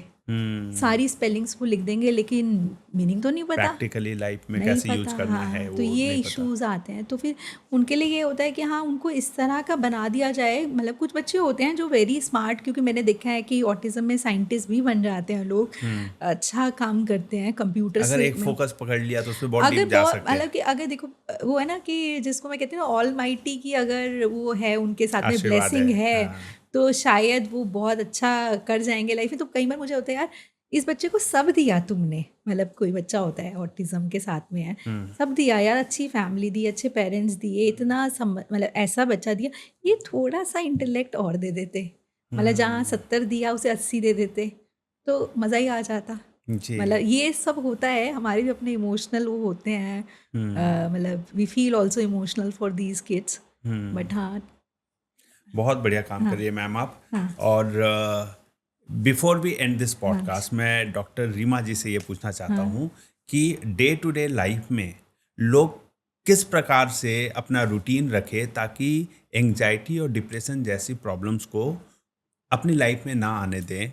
किस प्रकार से, इसमें 2 सवाल है, और टॉक्सिक लोगों से भी कैसे बचें क्योंकि वो भी एंजाइटी और डिप्रेशन देने में बहुत अच्छा कंट्रीब्यूट करते हैं।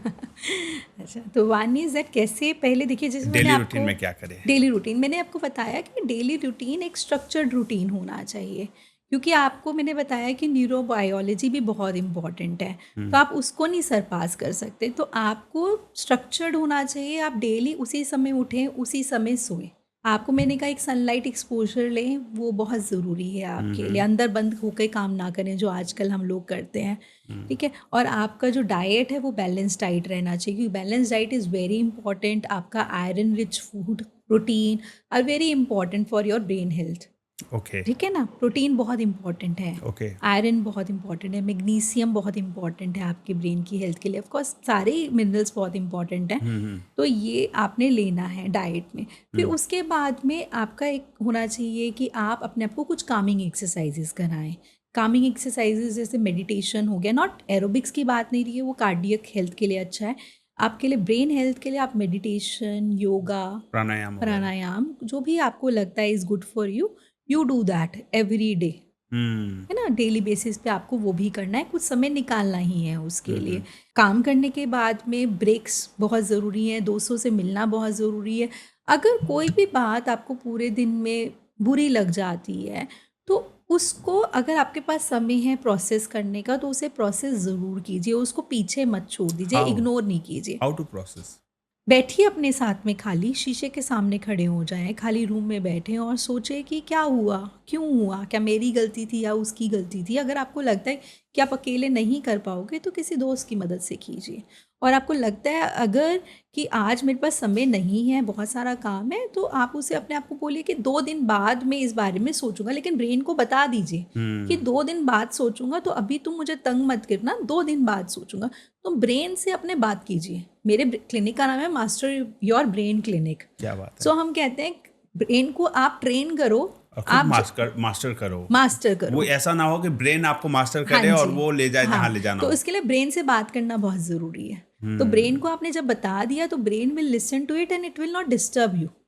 For example something happened yesterday only, I got to know something, but मुझे यहाँ आना था, तो मैंने कहा रात को मैं नहीं सोचूंगी इसके बारे में, आज भी नहीं सोचूंगी, कल मैं इसके बारे में सोचूंगी। राइट। ठीक है ना। और रात के समय में इमोशनल चीज़ें ना करें ज़्यादा, इमोशनल ट्रॉमा वाली चीज़ें या डिस्कशंस जो होते हैं ना आपस में, वो कम करें रात को, है ना। एडिक्शन से दूर रहें। Addictions are nowhere healthy.